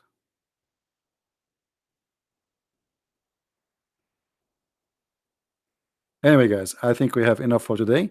Don't forget, please, to download the video. I know we have more than 1,000 people listening, but this is English. If you like to learn more, feel free to get my books. You can search for them in whatever language you speak in your Amazon in your country. In Amazon, you can search for Christian Prince, and you will see the list of my books based on your language. If you live in America, you can search Amazon.com, France, Germany, etc., and you will see it in your language. We have in Spanish, we have in Swedish, Dutch, German, French, and more to come soon, Russian and other languages. So I want to say thank you guys for being here. I hope we learned something good for today. As you see, Islam is a very silly, stupid cult, and you have to be really a person who decide to go blind to believe in such a madness. It's violence, it's hateful, it's a divided human being. Quran forbid Muslims to take non-Muslims as a friend, chapter 5 verse 51, chapter 9 23, chapter 3 verse 28, many verses. All of it is nothing but division of the devil. God is about love, not about hate. And we love the Muslims. We don't want to hate them, and we should not hate them. They need our help. Love is not to be fought. Love what bring people together. If you see a Muslim who need your help, help him. Don't do what they do. There's many people, they speak good, they do evil, and that's what Islam is about. You listen to them, you think they are speaking good, but the fact Islam teach nothing but evil. It's an evil cult. They color it, they sugarcoat, but that will not work. Even with ants, and we are better. Thank you very much for being here. May the Lord bless you. Until we see you soon again. Christ is Lord. Islam is false. Take care.